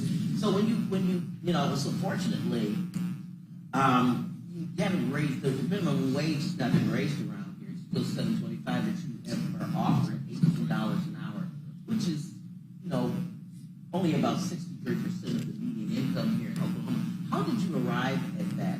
I was riding around yesterday with Uber drivers. They said, you cannot live here without a car and get to your job, for example. The housing prices are high. We're talking about men working now, I think. So I'm not going to even get into child care with you. Did you think about some sort of transportation program or housing assistance or anything, paid medical leave, any of these supports for your employees to augment that $18 an hour salary? Because after all, they can go work for Walmart as a packer and make $29 an hour. We don't see much of that here in Oklahoma. I don't know about what the Walmart people are. I mean, everybody I talk to at Walmart are working part-time with no benefits and, things like that. There's just sort of this notion that people are just lazy and they don't want to come to work. And I'm just wondering, it costs money to go to work. And if you don't have a car, how do they get you your job? And then I've heard that the jobs are like 12-hour long days. So I don't know who picks up the kids from school. How does any of that happen? Let me ask Ms. Camp some questions here. Talk about female employment. And we've already discussed the fact that there's a very high 20% child poverty rate, which concerns the very high incarceration rate among women here as well. And so I specifically want you to talk about how the earned income tax credit maybe does or does not void the plight of workers, particularly single workers. I want you to answer that, and then I want you to also talk about child poverty in the state. Thank you, Representative.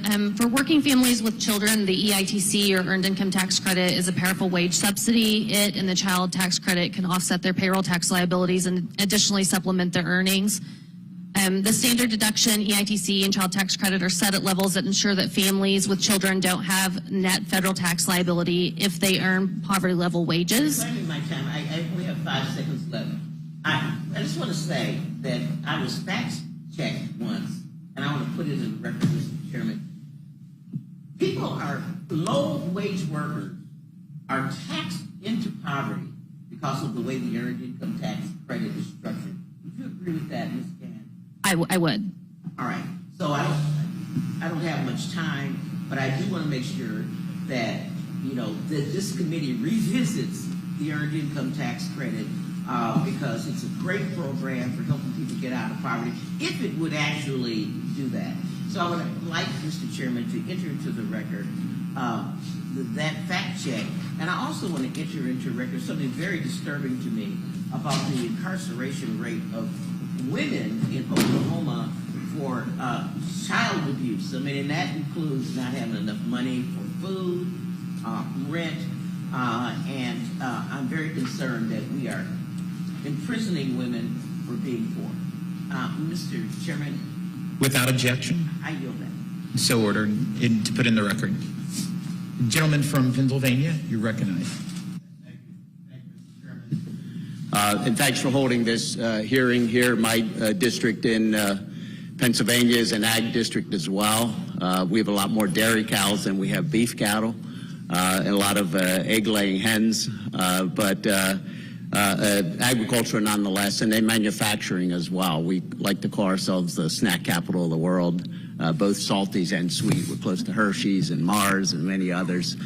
But I was a small business owner myself from the time I was 17 years old, out hanging drywall, and then built a small business to still exist today with several hundred employees, a regional leader in commercial contracting. So see the power of an economy that provides opportunity for people, the power of jobs to provide opportunity for people. And in fact, I ran first for the state Senate and then for Congress to really work. I'd seen the growth of government that really intruded in all aspects of our lives and made it much harder to, for a 17-year-old to run a business, and really ran to kind of fight back against that, both at the state level and then at the federal level. So I hear what you're saying, can relate to what you're saying, and I think the ranking member made a statement this morning that I think was important.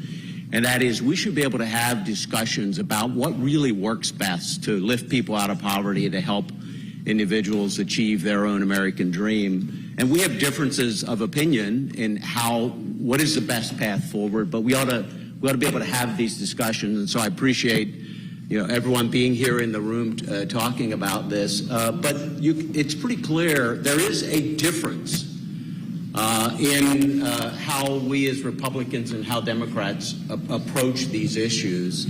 I think we can agree that we're all thankful that we live in a country, and to your point, Mr. Mills, that does help those who really need help. And you saw that as mayor, and I've seen that in my community, and I'm grateful for that. And then beyond that, we talk about what's the best way to lift people out of poverty. And I think in general, and I'm very much overgeneralizing, some of the things you're hearing from the Democrat side today rely more on government than what we prefer to. We believe that in the power and the ingenuity of the American people. Wouldn't you all agree, and I'm just curious, the best way to help people, lift people out of poverty, is to provide them with a job and to connect them to the job. Do you all agree with that? I see heads nodding. I agree, and I was just thinking that same thing when this question came out, that the path out of poverty is a job. So how do we do that? Well, does the government create jobs, or do businesses? We have jobs. We need to help them with skills, and they need to have some basic skills. Yeah. But just like been mentioned here, a lot of times we have someone with basic skills, and we can train them to do, because every company's different. We all do things a little differently, but we can help train them. We also send some of our workers then to career tech to upskill their abilities. We have one of the best career tech systems in the world, really. People come here just to study our I agree, and I'm going to run out of time. I want to make one additional point, and I appreciate your commitment, because it is a really important function to find ways to ensure that individuals are prepared for the jobs that are available today. Nothing better than lifting people out of poverty than that. The ranking member also mentioned the success of the American Rescue Plan, and some of us believe that created the inflation that has hurt everyday Americans in a degree that it's been very, very harmful to families. And nowhere, I think, then during the discussion of that bill was our difference in approach more evident, where the bill incentivized people to stay home, which I thought was terrible, to put people in a position of earning more if they stay home. They had to make that tough decision. I'm going to stay home so I can provide for my family. Our idea was to provide a $1,500 incentive to have people go back to work. What's your reaction to that? Do you think that would have worked better than what we have now? I think that's a good start. I mean, we've got to get something to get them moving. And I think I'm trying to think if that happened here in Oklahoma, but I know we talked about it. I know our governor talked about that, providing that incentive. I can't remember if it happened or not, but I think it worked because things have gotten a little bit better since then. We still are struggling to find those skilled workers, but again, any incentive we can to get people back to work, it would be welcome. Thank you. I'm out of time. I think the representative recognized the gentle lady from West Virginia, Miss Miller. Thank you, Mr. Chairman and Ranking Member as well. Thank you all for being here today. I feel that policymakers don't always respect or truly understand what job creators, business people go through and the risk they take every single day when they open their door, whether it's a glass door, a fancy wooden door, or a truck door. You take risks every single day, and you care about your employees, because without them, you can't do a good business. So I'm looking forward to hearing more from you on your ideas. Mr. Bravetti,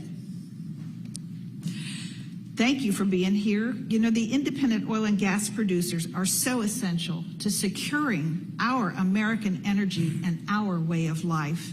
Without producers like you, it would be much more costly for Americans to keep their lights on and our cars powered. The Democrats in Congress have consistently used the tax code to discriminate against American energy producers, from attacking deductions for intangible drilling costs to propping up unreliable green energy through billions of dollars of subsidies. Democrats have shown that they are more willing to pick winners and losers. Can you explain how higher taxes on America's most abundant energy resources, like coal, oil, and gas, impact the price for our consumers? Yes, I can. Thank you, Representative Miller. Every dollar that you pay in taxes is $1 less you're investing into your business. And in our case, our business is very risky. All ventures don't work. You're at the vagaries of Mother Nature in the sense that when you put $1 in the ground, do you get $2 back, $3 back, or do you get none back? So punitive tax codes do no good. We should be encouraged to take these risks and invest the money, and the benefits are twofold. There's benefits to the consumer. You know, the more hydrocarbons we can produce in this country, the lower the costs are going to be to the consumer. And the other benefit is the tax revenues that are going to come from that. And those tax revenues are going to come not just from the production of the oil and natural gas in our business, but from the taxes that all of the workers pay that go into the hundreds that are needed for every well that's drilled and completed.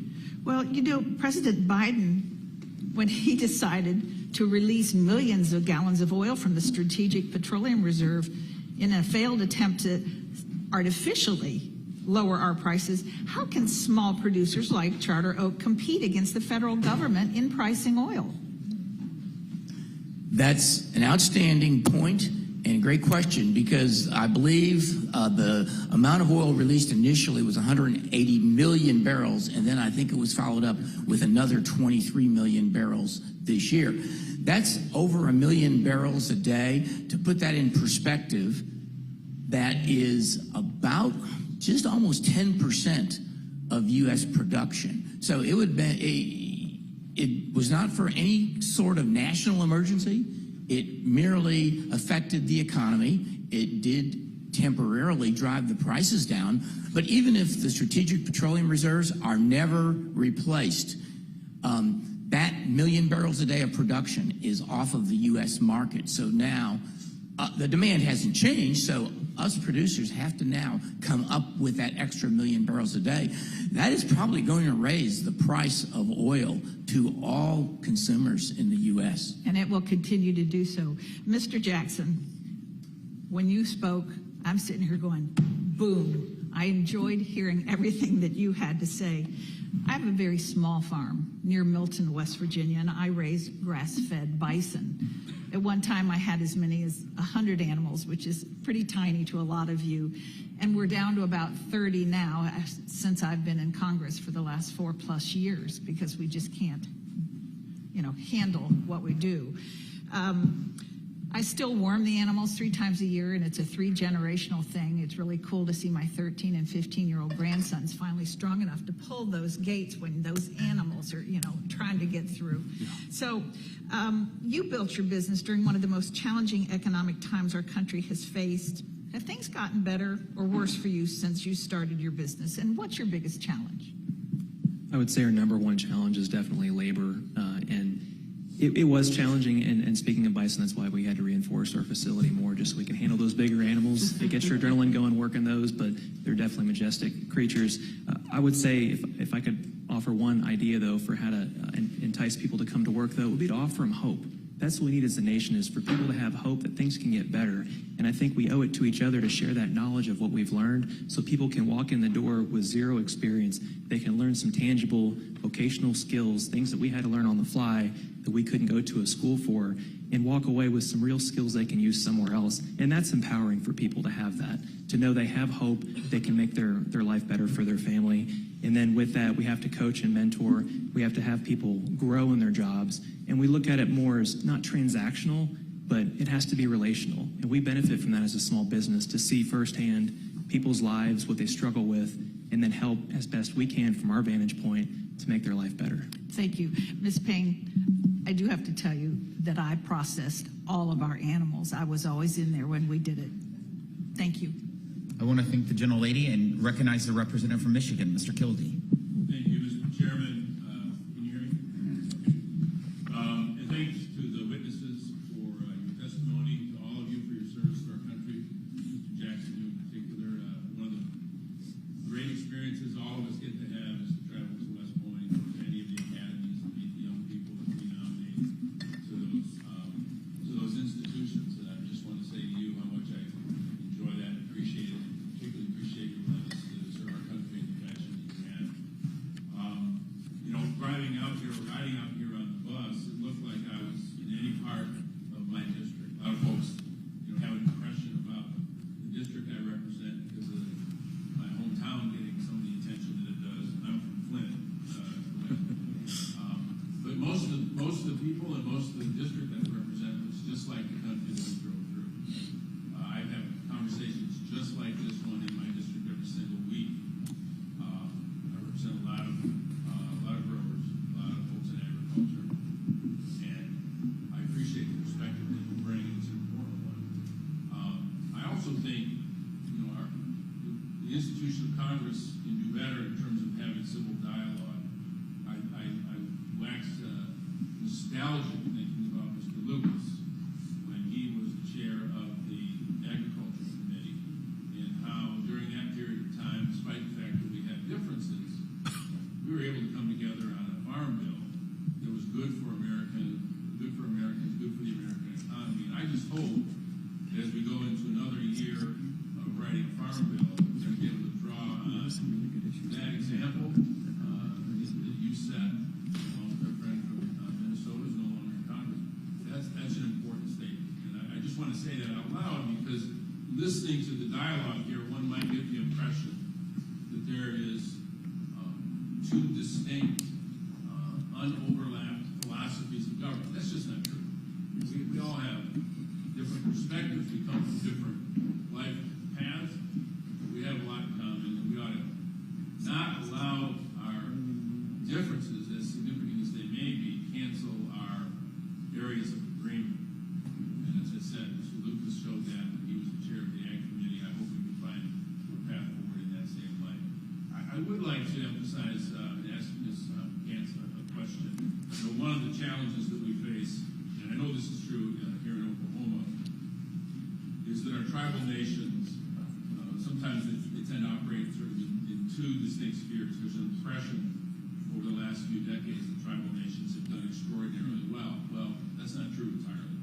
Some of the highest poverty rates, some of the most difficult challenges around health, around income, around economic disparity is found in Indian country. One of the things that Congress has failed to do is to create parity for our tribal nations when it comes to the use of those tools of the tax code that do. I'm sorry, I guess you couldn't hear me. I won't start over. although I could.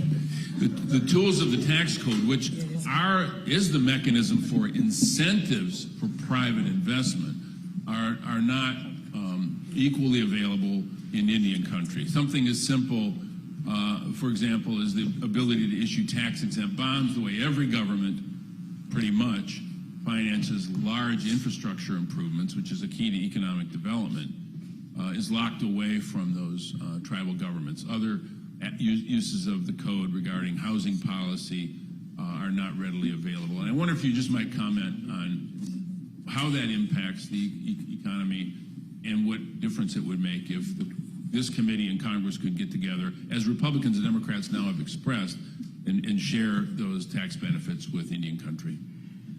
Well, thank you, Representative. And I agree with you. I think in any chance we get that we can put our people over politics, we should be doing that. So thank you for those words. But I think, just to be very blunt, we need to be talking to our tribal nations. We need to talk to the 38 federally recognized tribes that are in Oklahoma and listen to them and hear what the challenges are. Similar to why is our workforce not coming to work? Are we talking to them? Are we asking them what is keeping you from work? So how would that participation look for the tribes? This is a space where the United States should honor the sovereignty of the tribal nations and have good faith negotiations to ensure that all parties can agree on equitable approaches to strengthening economic conditions for not just Oklahoma citizens and U.S. citizens, but tribal nation citizens. I've got dual citizenship as I sit here as a Cherokee Nation citizen and as an American citizen. The tribes do have a huge impact on our economy, and it really has proven that when we work together, we are better. The tribes have very much, I can speak from personal experience, from the help with school supplies, the help with housing, the help with health care that we've received from my family for tribes. It matters, and it makes a difference in Oklahoma, and there's so much impact that these tribes are having in rural Oklahoma especially. I know the Chickasaw Nation, the Cherokee Nation, they're really working to reach those folks who are outside the metros that are struggling. So I do think that we have to work together. We're all so wonderful, smart, innovative folks in this room, and if we put our politics aside and do what's best for just working class Americans that don't maybe have the privilege or the advantage that we were born with or that we were provided, then we're all going to do better. Thank you, Mr. Chairman. Thank you, Representative. Recognize the gentleman from Tennessee, Mr. Kustoff. Thank you, Mr. Chairman, for convening us here, and to all the members who've appeared, and certainly to the witnesses who are here with us today. I think we have learned a lot so far from your testimony. If I could, Mr. Mills, and maybe Mr. Jackson, you've talked about the challenges with labor. Mr. Mills, I think you talked about the incentivizing, or maybe the decentivized from the hiring and retaining of employees, which are two distinctly different things. If I could, Mr. Mills, maybe anecdotally, can you tell the committee what you've heard from potential employees when you tried to hire them and had trouble, and maybe also what you've heard when you've had challenges retaining those employees? You know, one of the problems is getting them to come to an interview, just showing up.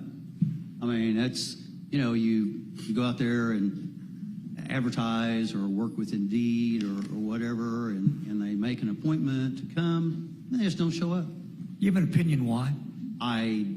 No. I wish I knew, because, you have this, the job is clear, the pay is clear, and they just don't show up. And then, you try to get a hold of them, they just don't answer. Okay. So I wish I knew. I don't have the answer for that. But, so you just continue we'll just keep going until you find someone that does show up. And I don't have the benefit of that knowledge. Yeah. You had those challenges before COVID. Those challenges have been exasperated after COVID. Is that fair? That's fair to say. We We had some of that problem before, but it's gotten way worse. And I don't know why. I wish I knew the answer if we need to do something different. I don't know what it is personally, so I don't have an answer. Sorry. Thank you, Mr. Mills. Mr. Jackson, what are some of the things you've heard as either you've tried to hire employees and maybe they don't take the job or they won't show to work, and also about retaining some of those employees? The hardest thing, I think, and I share in that same frustration, is people sometimes have someone else come pick up an application for them. They don't return the application. If they do come to the interview, they don't show up on their first day of work. So there's a series of challenges that we have leading up to someone starting on their first day. And I think that's attributed to just a lack of desire on the part of people to put the work in that's needed to actually show up to work. And we've even had some employees that they've left on their own accord, they've quit, and then a week later, I receive a call from the organization asking about SNAP EBT benefits because the person says they were terminated instead of quitting. So I deal with that often, in addition to issues with child support of delayed payment because of a lag, and those agencies knowing where people are. And so I handle a lot of paperwork in terms of helping them try to play catch up with that. So there's a lot of different things that we deal with that are outside of the actual production of work. Thank you, Mr. Jackson, and thank you for your service to our nation. Ms. Payne, if I could, with you, I'd like to follow up, maybe in a different way from what Mr. Lucas asked you, and that's about waters of the U.S. You testified about that in your testimony. You're speaking to the nation as this hearing is being broadcast. You're obviously speaking to people who live outside of rural America. Can you talk about, from your standpoint as a rancher, as a grower, what the practical, pragmatic effects of the waters of the U.S. would be if implemented, how that affects you and other ranchers and growers? Thank you for the question. I can speak specifically to our operation. Our southern border of our farm, ranch, is a river, the South Canadian River. Easiest place in the world to find. Most people drive by it on a regular basis. I'm in Oklahoma city limits. We have a ditch in the front of our yard. Now, it's dry. When we flooded, which is what brought us out of the last drought over 10 years ago, water everywhere. It will affect everything that we do. From spraying, which we haven't been able to do, low-lying areas, our soil has changed during this drought. It changes every time. Water will stand where it wouldn't have stood before. There's nothing good that comes of this, in my opinion. Thank you. My time has expired. I'll yield back. Thank you. Thank you, Representative. I'd like to recognize the gentle lady from New York, Ms. Tinney. Thank you, Mr. Chairman, and thank you to the witnesses. This has been tremendous. And I just want to follow up on something that Mr. Hearn said. He said that how many people talk about things they don't know about. And I want to add that as a small business owner, how many of these people don't even try to find out the answers? And so I thank the chairman for doing this and hearing directly from you about what your issues are as small business owners and the struggles that you face. And my business was started 77 years ago by my grandfather. And we have similar issues in New York. But I will tell you, if you want to know about killing prosperity, the story of New York is how one-party Democrat socialist rule destroyed the state of New York. And I say that for a reason, because this isn't the days of Reagan O'Neill that we once enjoyed as a country. There is a certain element in New York State, particularly, that's hurting our country and hurting our state in terms of regulations. And I agree that there is a middle ground. We do need, and the mayor, thank you for saying this, we do have to care for the truly needy people in our communities. That's an obligation we have, and it's something that we all have a mission to do. But there is a middle ground between, are we helping, hurting, and are we hurting our small business owners and our taxpayers? And so I like when you said, when you were asked the question, how are your profits? That is a huge question in New York. Most of us don't have any profits. Boy, would I love to have profits. The only problem is when you get profits, you issue dividends and you get taxed twice. So that's something that I haven't had the joy of experiencing. But I wanted to just go back and just ask you a little bit about dealing with some of the issues as an employer. And I wanted to actually start with Mr. Jackson and go down the line. We really appreciate your service. West Point's wonderful in New York. My son's a Naval Academy graduate, so I appreciate the rivalry, but wonderful institution as well. So thank you so much for your service and honorable service. But, you know, in terms of small business, you mentioned something, and this is something that when I go back to whether it's entitlements, one of the issues we face as an employer is many of our employees are boomers who are coming back to work, and many of them are already getting some kind of public assistance. So they're asking us to actually pay them less or to get less hours so that they can continue to work. Is that something that you're facing in your business, Mr. Jackson? I'm sorry, could you phrase the question differently just so I can understand what you're asking? Yeah, are you having employees come in that don't want to work as many hours and are reaching a limit where they would not be eligible for some of the entitlements they may be getting? Maybe in case of seniors who are collecting Social Security, don't want to impede or impinge on their Social Security, or other people are receiving other types of benefits because they don't want to get to that level. Absolutely, we've seen that. Okay, any about Mr. Mills with your organization? We've seen the same thing, and you know, my greatest. I have people ask me all the time. I'm at retirement age. And they say, "When are you going to retire?" And I said, "And do what?" I like what I do. I'm not going to just sit home and die. I have to be doing something constructive. My greatest fear is the employees that I have that have been with me 30 years, and I have many of those, 25 and 30 years. I'm really more worried about them retiring. So I'm doing all I can to work with them to keep them. They are my brain trust. And so these are concerns because you have to, I'm on, I've had to already apply because I'm 66, I'll just tell you. But you don't look it. Thank you. I'm concerned about my employees really facing those same things of not being able to make as much money in order to draw their Social Security.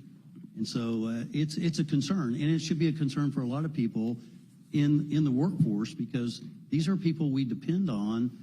They have so much experience. Thank you. I'm going to reclaim my time for it because I want to save a question for Mr. Bravetti. All great witnesses, but Joe Biden said in his State of the Union address that we only have about 10 years left of fossil fuels. I'd like you to address what that would do to the economy, since there are a lot of taxes on gas and other things that fuel our economy, run our infrastructure, our transportation. But also, would your community benefit most from a tax credit to help buy an $80,000 luxury electric vehicle, or from policies that reduce gas prices? Can you kind of hit those two-sided question there? Well, I'll address the first question about Biden's 10-year comment.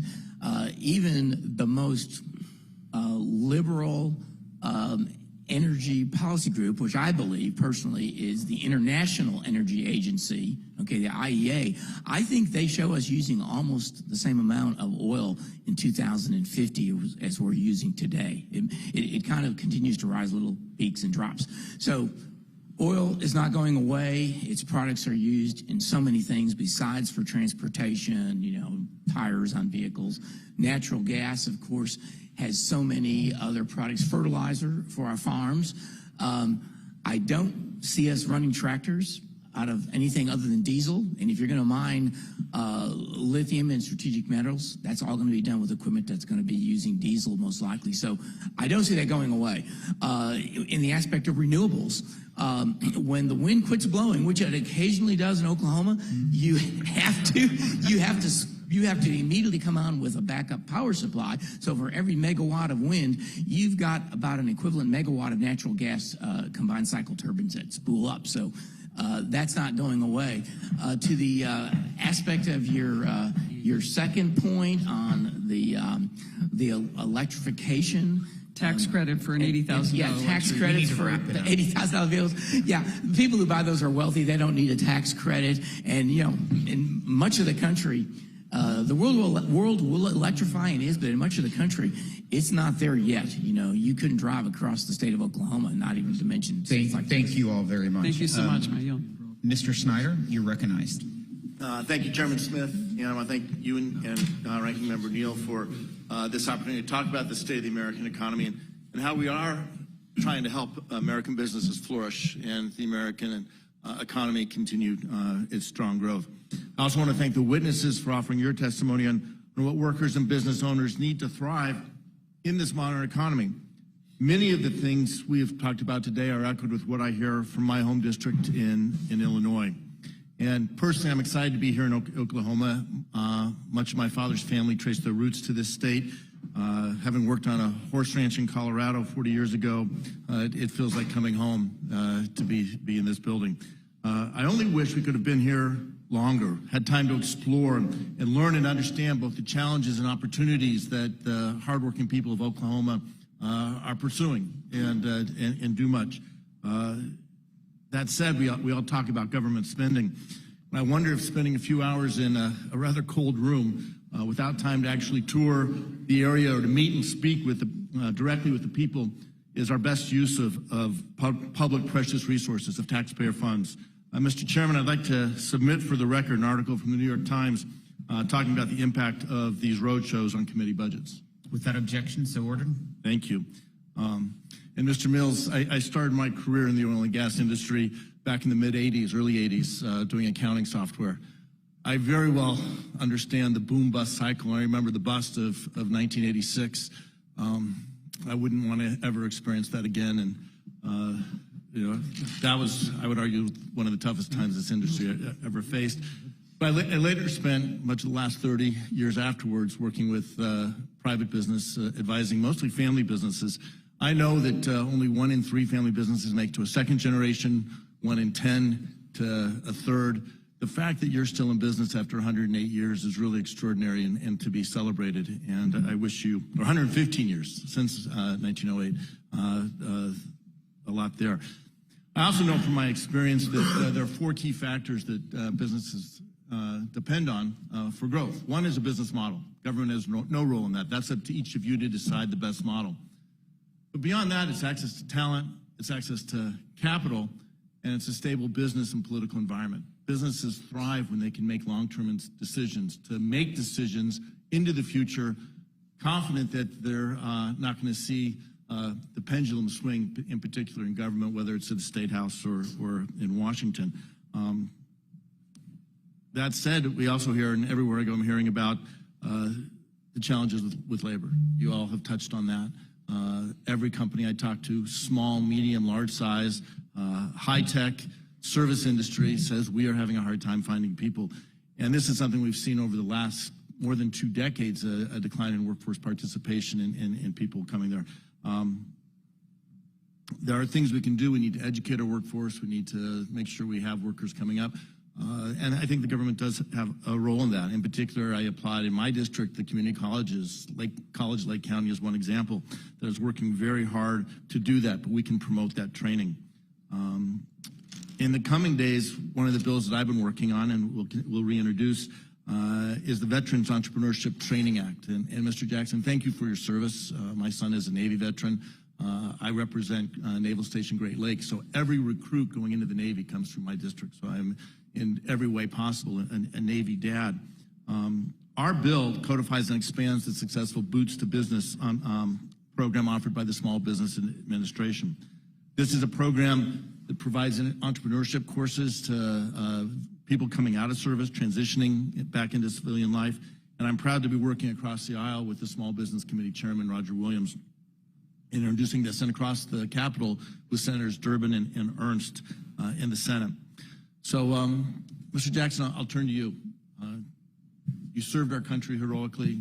You came back. You're working in your community. You're making a difference. You've talked about the ups and downs, both personal and in business. And you're working as a career coach with Veterati. Can you share a little bit about your experience, what you've learned and what you wish lessons you could have been provided along the way, and how some of the challenges the veterans you're working with, what they face and how we can better support them? I appreciate that question. I know we're short on time, but there's 3 things I would want to highlight there. One is I wish I had known when I was transitioning that there were more things available for people who wanted to start a small business.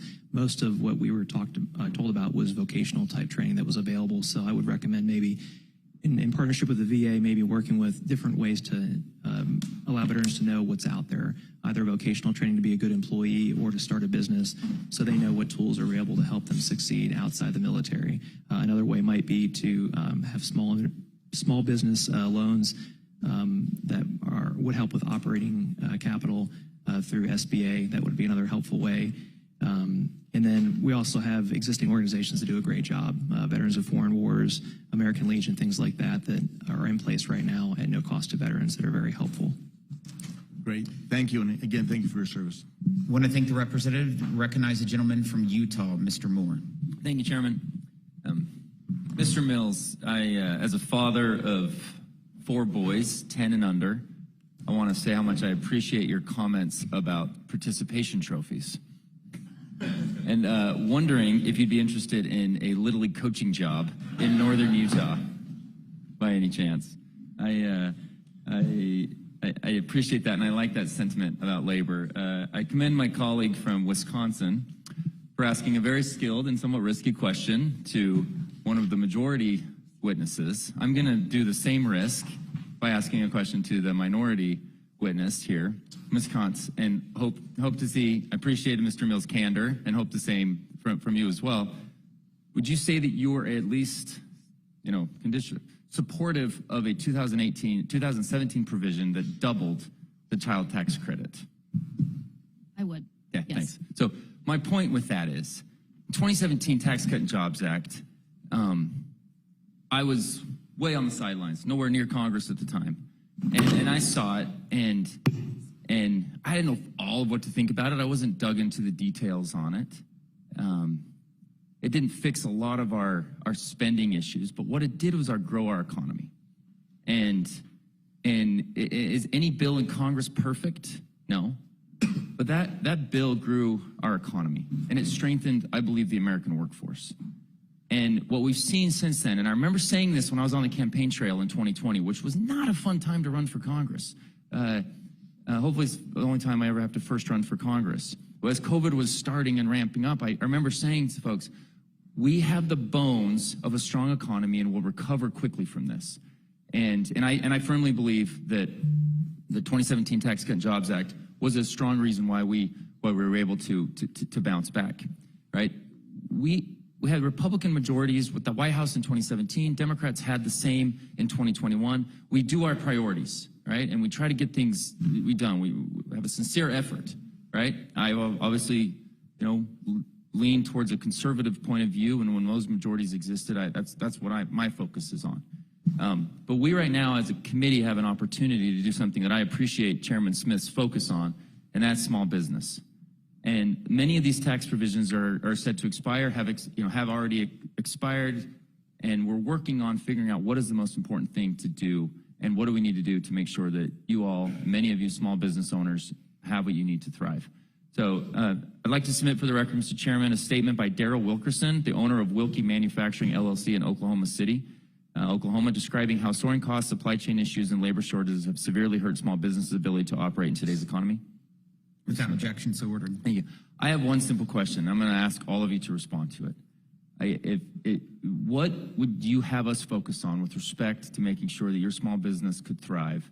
What is one, maybe 2 things, just topically? We'll dig into the minutia of the tax provisions and all that. But what would you have us focus on? I'd say being a new business, the biggest help we could have is probably better access to operating lines of credit for our cash flow situation. And then beyond that, just help us feel more empowered so that we can focus on helping our employees grow and bringing in and retaining that top talent. Not worrying about how to pay our bills and things like that, but instead focusing on how we can make other people's lives better, the people that we bring in the door, and help them then impact the community. Coach?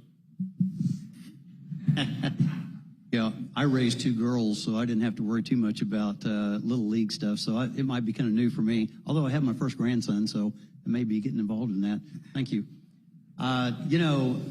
Everything, again, for me, focuses back on workforce, and because that's kind of what I've been involved in for a long time, and, anything that you guys can do to continue to support the Workforce Act, that is good federal dollars that come down to the states and actually go help people upskill, and relocate. If they're dislocated workers, they're able to be relocated into jobs. But that is one of the great programs I think that continues to work here. So I would encourage you to continue to develop those programs in workforce. Thank you, Ms. Payne. Yeah, just in watching the time, I'd mirror their comments, but also just minimal regulation. Let us work, let us create, let us prosper. Ms. Brevy. Agree with the other comments, and please let us deduct our expenses when we spend them. Let's preserve the IDC. Ms. Johnson. I would dig into the barriers keeping people from work. What are we doing to get them to the job, and are they jobs that are going to be able to pay the bills? Thank you. Thank you all, Mr. Chairman. Thank you, gentlemen. Recognize the gentlelady from California, Ms. Steele. Thank you, Chairman Smith, for this important field hearing to learn more about the state of American economy. Thank you for our guests for taking time away from their busy jobs to discuss how they have been dealing with the economic downturn for the last 2 years. I represent Southern California. California farmers and other small businesses have been facing supply chain issues and port delays, raising production costs, including higher expenses for fertilizer and fuel, mega drought, and now unusual weather events. My congressional district has a front row seat to the port backlogs, which at its peak witnessed more than 174 idling and anchored ships off the Southern California coast. I introduced the Supply Chain Task Force Act would create an interagency task force to immediately work on addressing the backlog, and this was included in the NDAA. I want to ask Mr. Mills and Ms. Payne. Many families-run businesses in my district have shared the concerns with the future of their businesses. California progressive regulations have made it difficult for them to succeed. I always tell everybody, whatever you do exactly opposite of what California does, you're going to be successful. What obstacles are you currently facing and expect to face if we stay on the current track?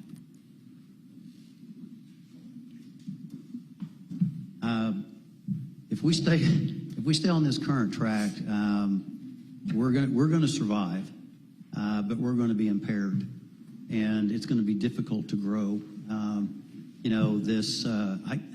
I just can't explain how painful the price increases have been and how hard it is to sell product, and especially worldwide, to sell that product.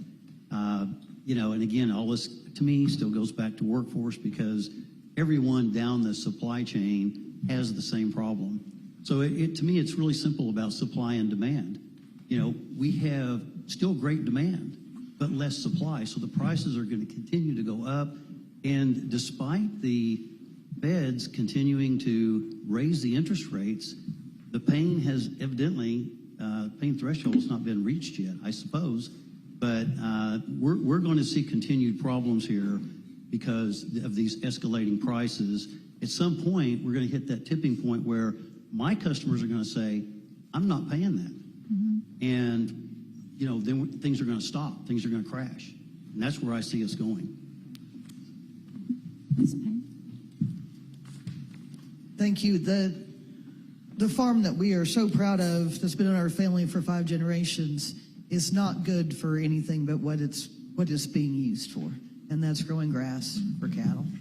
The portion of the farm that's certified for agritourism is on a bluff, and we can actually grow something there, fruits and vegetables.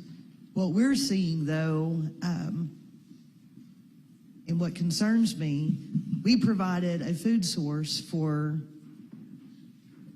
by growing crops for fruits and vegetables with this agritourism venue, so that there is fresh, wholesome food in our community. If people can't afford to buy that, doesn't matter if we grow 70,000 acres of it. And that's a real concern for me with the cost of everything. I mean, my input costs are going up. We all shop at a grocery store. And what happens when we can't afford to put food on our tables? Doesn't matter what I grow, I can't give it away. Thank you. Related to that, I hear a lot of about workforce shortages from my constituents. How can we, the future generation, develop skills and succeed in the workforce? And how are we going to bring them back? Because, right now they're always asking for flexible hours, more money, and they're not ready to work. I'm not talking about everybody. I'm talking about those people that we try to interview and try to bring them in. You know what? I'm a first generation Korean American. I used to work 18 hours a day, and I still work 7 days a week and more than 12 hours a day. So what challenges are we seeing, and then how to fix it? I appreciate that you mentioning being Korean American. I had many classmates from West Point who were first generation immigrants from Korea who were representing their family well with a lot of dignity and honor. Thank you for your service. Thank you. I would say there's two things as a veteran that I learned that would help people be better empowered to be better employees. One would be discipline, and the other would be extreme ownership. So with discipline, it's seeing the job through with quality and consistency. And as far as ownership goes, whatever you see, you own.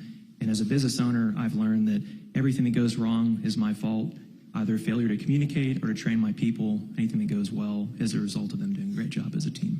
I want to thank the gentlelady. Thank you. I yield back. Thank you. Recognize the gentleman from California, Mr. Panetta. Thank you, Mr. Chairman. Appreciate that, Ranking Member. Mr. Hearn, Mr. Lucas, thank you for this opportunity to be here in Oklahoma, in your state. I appreciate that. Again, my name is Jimmy Panetta. I come from the Central Coast of California, where we do have a lot of beauty, as you can imagine, but we also got a lot of bounty. Agriculture is my number one industry in that area. In fact, with redistricting, I actually gained the largest cattlemen's association in California in northern San Luis Obispo County. And then, of course, we have our specialty crops. So I am hearing a lot of the same concerns today that I hear in my district, obviously, especially when it comes to water and workers. Now, I got to say, we don't hear much about oil and gas in my district. And when it comes to regulations, let me just tell you, the people in agriculture in my state would think of Oklahoma as Disneyland. Okay, let me just make that clear. All right, so take that for what it's worth. Now, obviously, when it comes to the two issues that I hear most about from my ag people, water and workers, technology's playing a big part in that. Obviously, with water, we're seeing that when it comes to recycling and recharge and even desal to a certain extent. And when it comes to workers, it's obviously trying to replace not labor, but the lack of labor. Now, be it COVID or pre-COVID, that's always been the number one issue, especially with my specialty crops, and how difficult it is to replace the human discernment when it comes to actually bending over, looking at a strawberry plant and deciding what is an aesthetically pleasing, safe, ripe, and clean strawberry, and then actually taking the time and technology to pack it in a clamshell. Technology is just not there.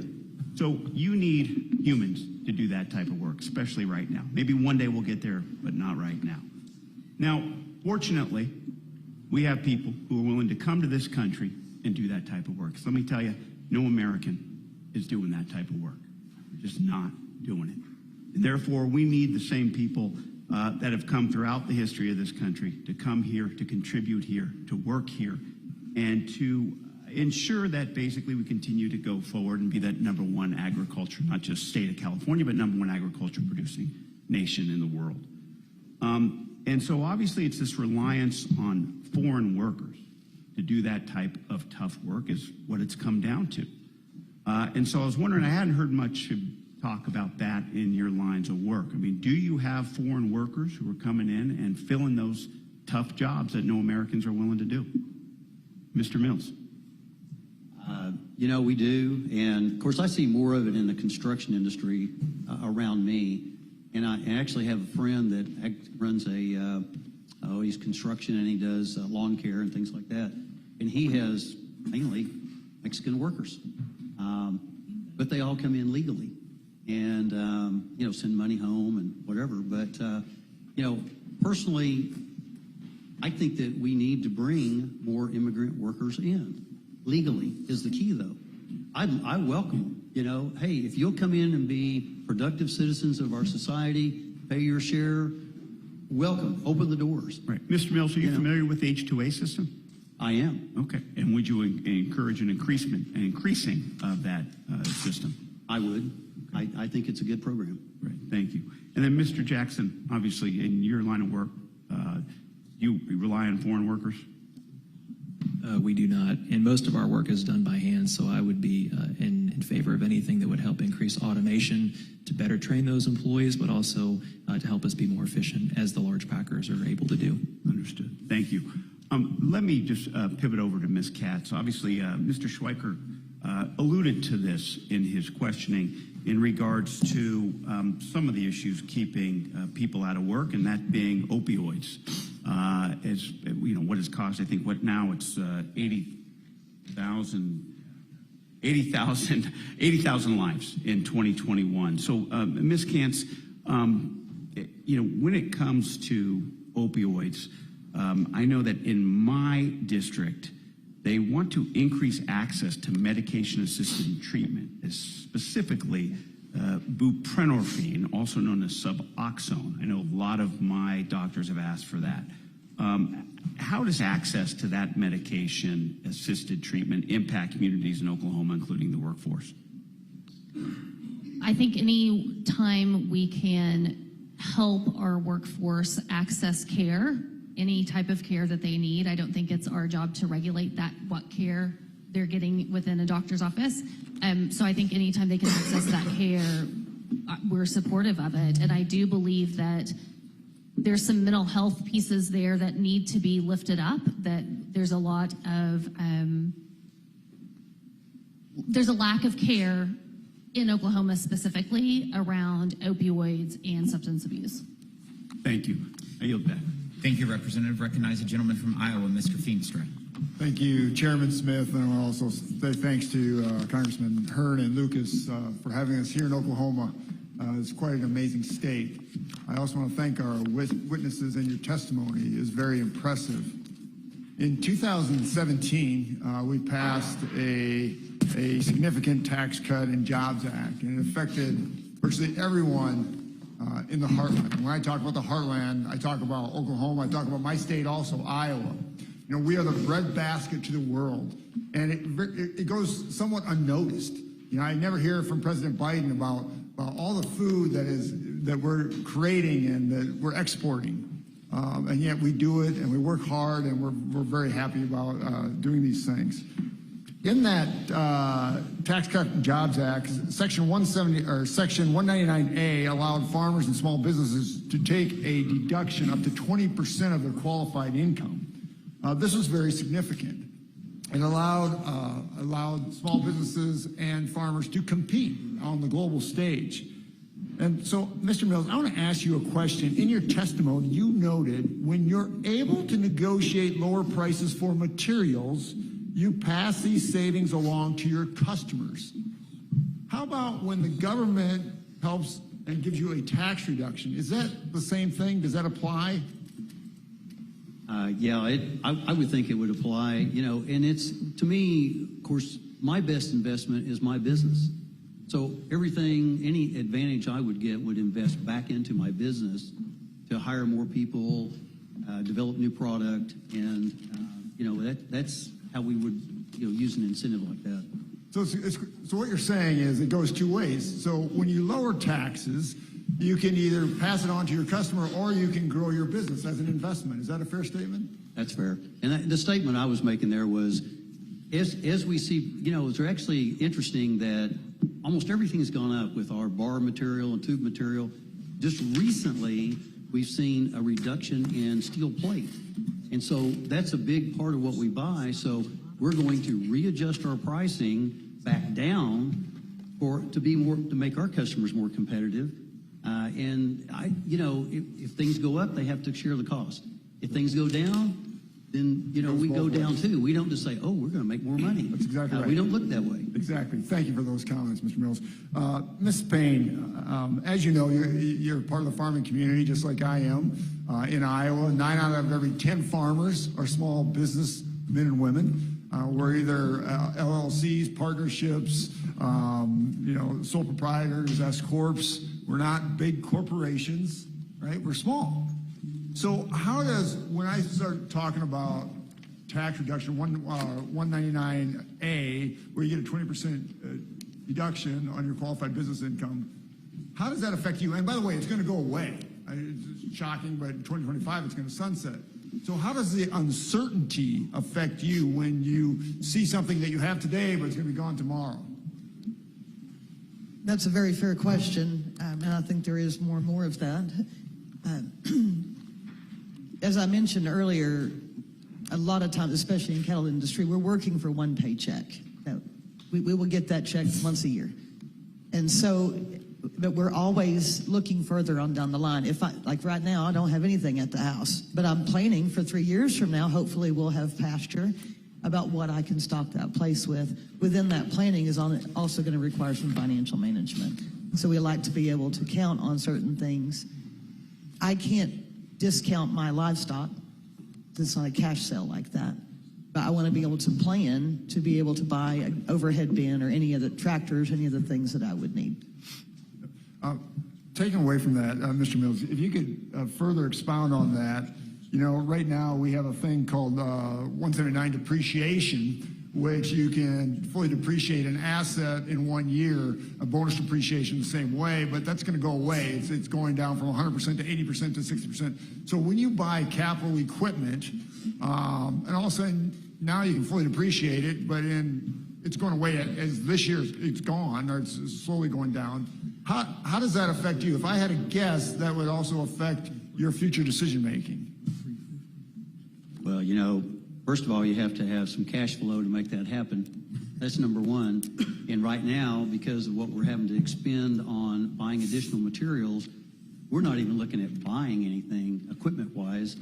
We're really just pulling back and going, okay, let's see what happens.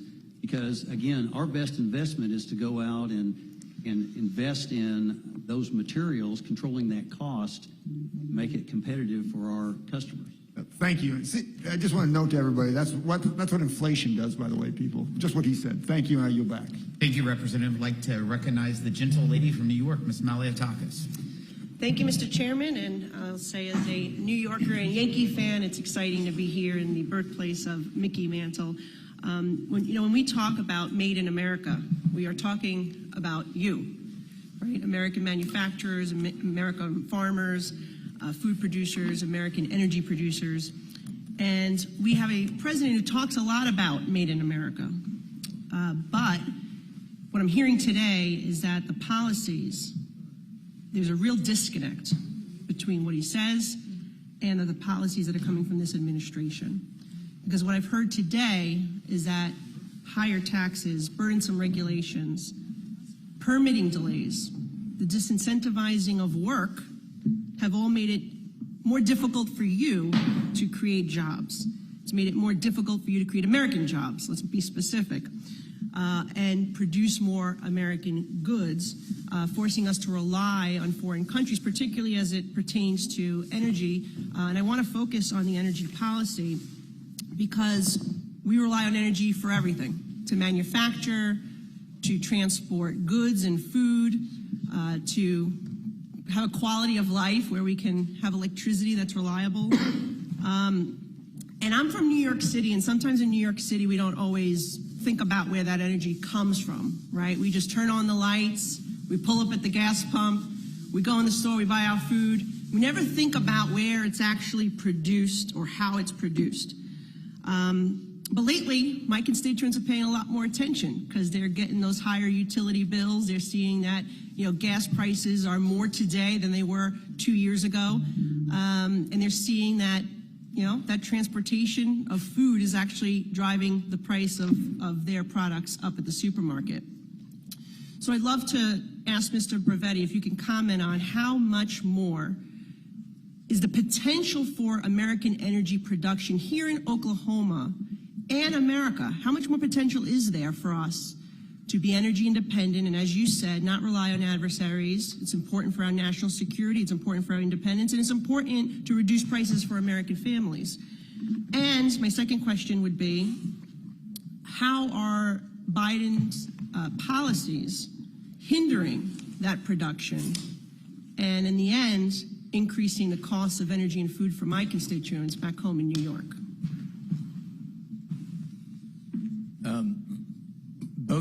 Both great questions, and typically we recover about 20% of the oil in place. We maybe get a little bit more on natural gas, 50 to 75. So we're leaving a lot of hydrocarbons in the ground, and technology will help us recover those. So it's not going to go away. We're going to be able to develop that, and that's going to be able to help the consumer. From the standpoint of your second question, what can be done? I mean, one of the things is pipelines. I think your home state has blocked pipelines going through them, and we have such tremendous gas reserves that are in the Appalachian area. And so that gas has to come here. That gas comes through, and Oklahoma gas has to compete for space in the pipelines, whereas that gas could go to the East Coast and be made into LNG, sent overseas. It could be used to heat the homes there and help people flourish. You mentioned something interesting. When you mentioned pipeline, I automatically thought about the Keystone Pipeline, right, which would have created thousands of jobs, including here in Oklahoma. How is the cancellation of the Keystone Pipeline affecting American workers here? And how is it also sending a message that disincentivizes private investment to expand the energy industry here? Well, it did all that. It was a job killer, as we were, the cancellation of the Keystone. It also kind of slapped one of our best allies, our closest, our neighbor to the north, in the face. There was so much investment done. This was a way for Canada to be able to market their products to a place where they have a product, we have consumers. And I will point out that there is not a safer way to move oil than in a pipeline. I think we've seen what's happened with railroads here lately. A lot of oil gets moved by railroads, and that's not safe. So, yes.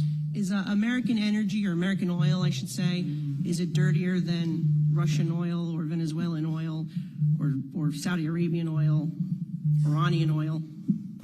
That's a good question. Without getting down into the weeds, most of American crude being produced right now is what's called fairly light and sweet. It's low in H2S, which makes it sour. It's also fairly light compared to those countries you mentioned, such as Venezuela. And when you produce crude in a foreign country, it's not produced as clean and safely, but now you have to move it on tankers, and that has a carbon footprint for sure. So American oil is cleaner, and it's costs less to transport, and it's cleaner to transport. Cleaner, safer, and nobody produces hydrocarbons in a more environmentally and greener fashion than U.S. producers. Thank you. I want to thank the gentlelady. Recognize the gentleman from Ohio, Mr. Kerry. Thank you, Mr. Chairman. I want to thank the ranking member as well for having this bipartisan hearing today. I think it's great to be in Oklahoma. We had a great time in West Virginia. I want to follow up on a couple of issues as it relates to energy, following on the questioning. But looking at Oklahoma, and I know that Chairman Lucas and Mr. Hearn have pointed this out as well in your testimony, but there were $64.9 billion in the state's gross domestic product that came from the oil and gas industry, $2.5 billion in taxes, 27% of Oklahoma's state's GDP comes from the oil and gas industry. 16.7% of the state is tied working to the oil and gas industry. The other thing that you mentioned briefly in your testimony, but I think it's important to note, that over $2 billion will return to property owners in terms of royalties.